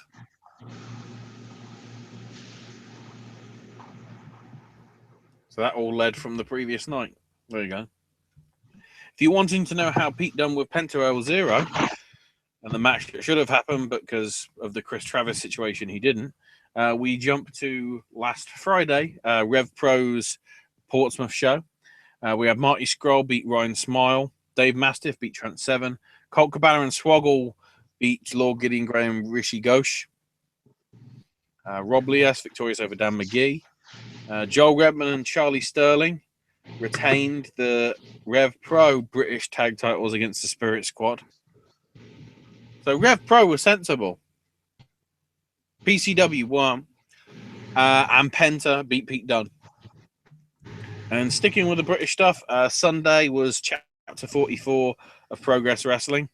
We had James Drake defeat Damian Moser. In the National Progression Series for the Women's Championship, Dahlia Black beat Martina the Session Moth. Travis Banks beat Jordan Devlin. Then Sebastian came out to talk about the last chapter and to confront Pastor William Eva. Sebastian's got a kendo stick and telling Eva to come out for his punishment or he'll be calling his lawyer. So Eva kneels to get hit, but then Chuck Mambo comes out wearing a shirt, tie, glasses, and shorts and says that he went to the library and checked out the law. But it's been over 150 days since the assault. Sebastian can't press charges, and it also constitutes as blackmail. So because he brought a weapon out, Eva and Sebastian are going to be having a no DQ match right now, which Pastor William Eva wins. Interestingly, it was bloody as all hell, and there was clothesline from heaven that won it for the pastor. Sebastian had to be restrained and taken to the back. So that was crazy. Mark Andrews beat Shane Strickland. Strickland is going to be part of the Progress show in Orlando, by the way. Then, and this is still available, I believe, on the Progress Facebook page, El Ligero beat Nathan Cruz. Interestingly, Cruz had Ligero in a figure four, but Ligero countered it with a cradle. But then Cruz unmasked El Ligero. Oh, no. Zach Gibson beat Jack Sexsmith by countout. And main event saw Jimmy Havoc, Mark Haskins, and Flash Morgan Webster beat British Strong Style of Pete Dunne and Trent Seven and Tyler Bate.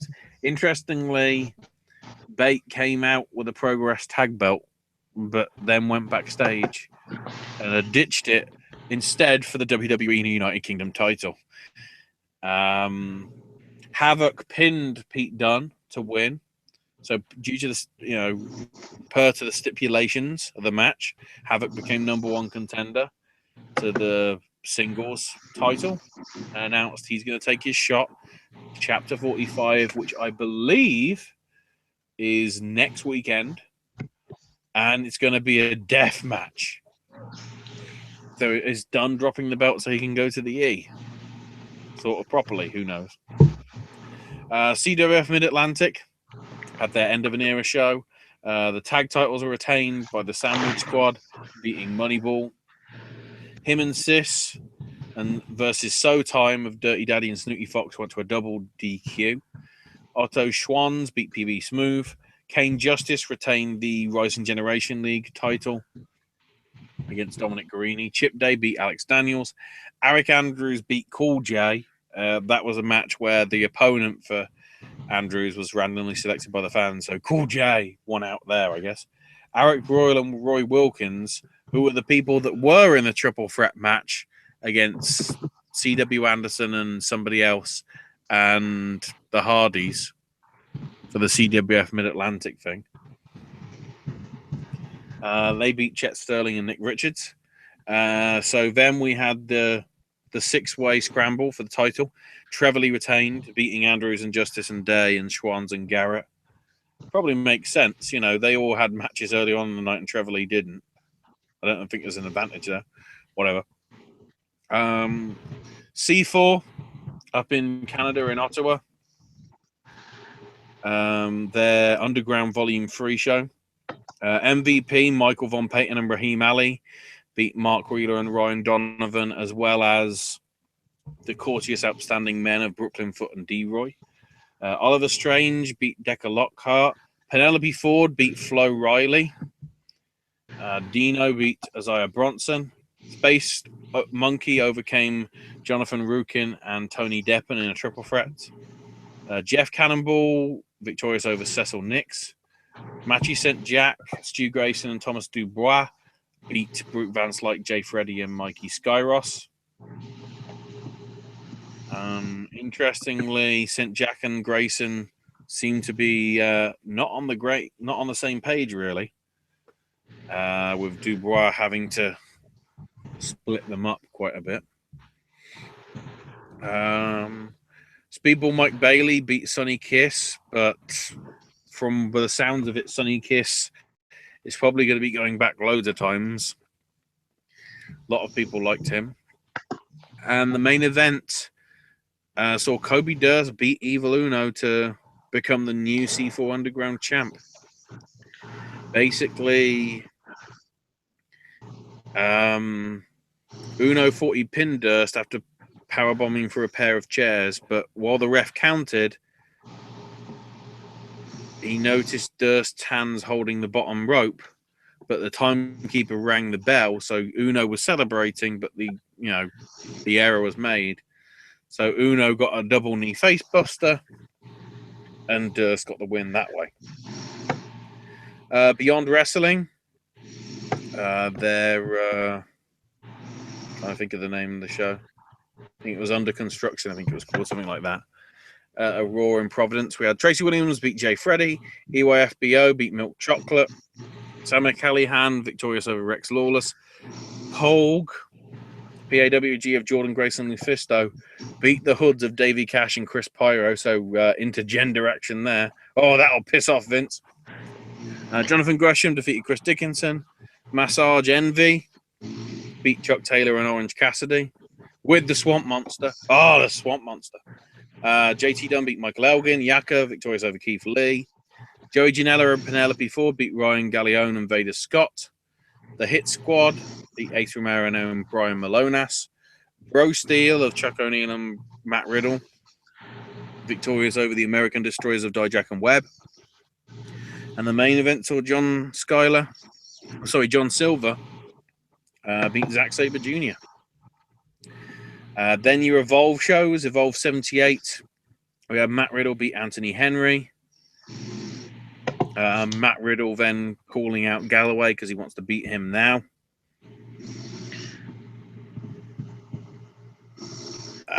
Then Larry Dallas shows up saying that if Yaka and Dickinson win, they should get a title shot. And I don't know what's going on there. Austin Theory beat Darby Allin. Ethan Page beat Jason Kincaid. Dickinson and Yaka beat the Gatekeepers. ACH got the victory over Tracy Williams.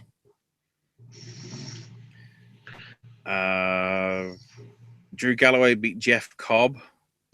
So then afterwards, Galloway called out Riddle. Riddle shows up. Galloway shoved Riddle into Cobb and hit Riddle with Tour of the Islands. So craziness going on. Keith Lee beat Zack Sabre Jr. And then Timothy Thatcher beat Fred Yehi to retain the Evolve title.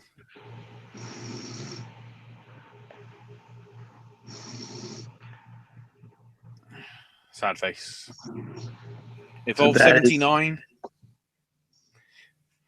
Wait, sad. Something I didn't know until I actually saw Wrestling with Regrets video with Joey Ryan. Timothy Thatcher doesn't have any social media at all. Apparently, he's that old school. Allegedly. Which in the era that we're in right now is probably not the right thing to do. So, Evolve 79 at La Boom in New York. ACH beat Jason Kincaid. Because of his wins on both nights, he will be challenging for the Evolve title at Orlando against somebody. We'll find that out in probably like 2 minutes. Chris Dickinson beat Austin Theory, Fred Yehi, and Anthony Henry in a 4-way. Jeff Cobb beat Yaka. Keith Lee beat Tracy Williams. Ethan Page beat Darby Allin.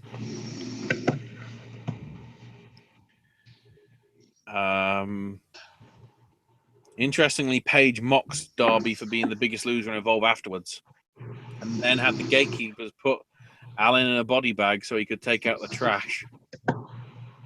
So they take him away in the body bag. Does that mean he's going to get embalmed? It'll be like the old school Attitude Era. Riddle beat Drew Galloway via ref stoppage. Basically, Riddle counters Galloway's tombstone and then hammer fists him all the way. And just basically, Galloway's like supposed to be knocked out, so they leave it there.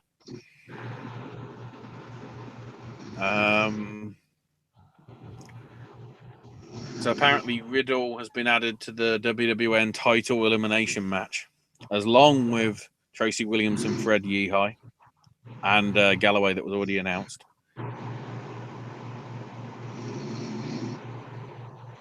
And then interestingly, Yehi wants Riddle in a match. So it looks as if Catchpoint is exploding and Larry Dallas is pleased.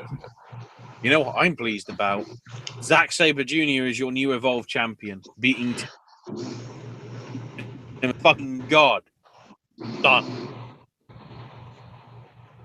The interesting thing is, because of the fact it was Sabre Jr. and because he was dropping the belt, it's as if his match for a change. So much so that he, because the crowd are booing him, he just shouts at them, "I'm fucking winning!" Literally that quote. It's like, yeah, there we go. So yeah, Thatcher locks in the sleeper hold, but Zack Sabre at the same time puts on the octopus hold, and Zack Sabre Jr. wins. Yay! Afterwards, though, Ethan Page arrived and attacked Sabre. ACH made the save and then said, stand tall, because on March the 30th, you'll be handing me that belt. And they shook hands, and then Zack thanked the fans. And this is a promotion. See, the question is, how long will it be until they turn Zack heel? Because that's what the PWG did. The bastards. In terms of other shows coming up this weekend, I won't go into too much detail because of time. Dragon Gate Japan have their monthly, or pretty much monthly, Kurikan Hall show. The big main event really is the Over Generation with Doi versus Berserk headhunting match. So it's Doi's group of Chima, Dragon Kid, Aita, Takahiro Yamamura, and Naruki Doi taking on Berserk of Shingo Takagi, T-Hawk, Cyberkong, El Lindemann, and Punch Tominaga. Whoever wins will earn the right to recruit away a member of the losing team. So somebody from Berserk could go to Doi's group, or somebody from Doi's group could go to Berserk. We'll see. Northeast Wrestling have their WrestleFest 21. As previously mentioned, this will be the final showing of Kurt Angle against Cody Rhodes to finish that feud off as well in a steel cage. It's also worth noting Ryback is going to murder Man Scout Jake Manning, I'm guessing. And also, apparently, the Great Khali is going to be in action.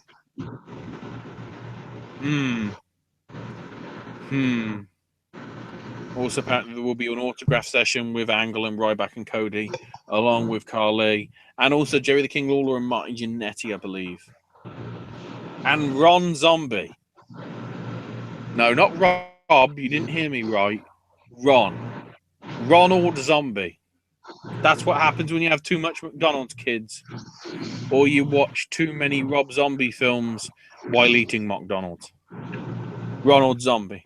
There you go. On Point Wrestling this Saturday, the Old Time Wrestling Arena in Williamstown, New Jersey, has blood, guts, and glory, and muffins. I don't know why and muffins got added. Who knows? General admission tickets will be available on the door. You can find more details by going to On Point Wrestling's Facebook page. But the two big matches, well, actually, no, the three big matches. The main event is a no-rope barbed wire match with Matrimont versus Mark Angel. Tony Deppen puts the OPW title on the line against the former champ Joey Janela in an I Quit match. There's also a last man standing match with Jeff Cannonball and Jimmy Lyon. But the other one I wanted to mention was Billy Avery versus Kefka the Quiet in a fans bring the muffins match. Oh! Other assorted noises. Wow, I didn't even get the notes for the Rev Pro show. Well, shit. Rev Pro have got a show this weekend. I'll jump to that in a minute because I've fucked that up. Beyond Wrestling, which isn't really Beyond Wrestling because it's Women's Wrestling Revolution. They are having another one. Basically, I'd say that this is the unofficial start for female fight season, as they call it. Because obviously we got Shine, and then you've got the WrestleMania shimmers and stuff coming up. So we have Identity Crisis. It's being labelled. I don't think it's anything to do with the Melissa McCarthy film, though, Owen. So don't worry. This Saturday, so matches confirmed. We got Sonya Strong versus MJ Jenkins, Willow Nightingale versus Skylar, Barbie Hayden taking on Gabri Castrovinci, the Twisted Sisters of Holly Dead and Thunder Rosa versus Black and Blue of Belmont and Davien, Renee Michelle versus Jordan Grace, Vader Scott and Lexus Rose, and it was supposed to be Rachel Ellering versus Tessa Blanchard. An interesting second generation feud thing there. But Blanchard's obviously doing Fighting With My Family stuff, so she's out of action. So taking her place is Sue Young. I think I approve of that. In terms of the Rev Pro show, because I'm trying to quickly bring it up on my tablet. Josh Bodum versus RJ Singh is happening. We've also got Timothy Thatcher versus Matt Riddle. Ooh, that's an interesting one. Mustache Mountain take on the Revolutionists of Shah Samuels and James Castle. Eddie Dennis one-on-one with Zach Gibson. Those are all last week's matches. Also, Pete Dunne versus And I think the main event is, well, not the main event. One of the other matches is Dave Mastiff versus Jeff Cobb. In card this Sunday. Lucha Toronto has a show as well. I won't go through that one. Smash Wrestling has an event, the Fateful Eight. I think it's the tag tournament one happening this Saturday. This Sunday, Alpha One out of Hamilton, Ontario, they've got a card as well, which I think is their 50th. I think, because they're calling it like Get Rich or Die Trying. So it's obviously, you know, the 50 cent or something. I can't remember. It's something to do with that. There is a cent reference in the thing as well. I don't remember. It's not just Get Rich or Die Trying. AAW's Chaos Theory. Main event is Callahan defending the AAW heavyweight title against Phoenix. Also, Ethan Page taking on Kruger, the former Adam Rose. And ACH putting the Heritage title on the line against Penta. So that could be an interesting one, along with other matches and stuff. Again, because of time, I won't go through all of them. Shikara have got a double header this weekend.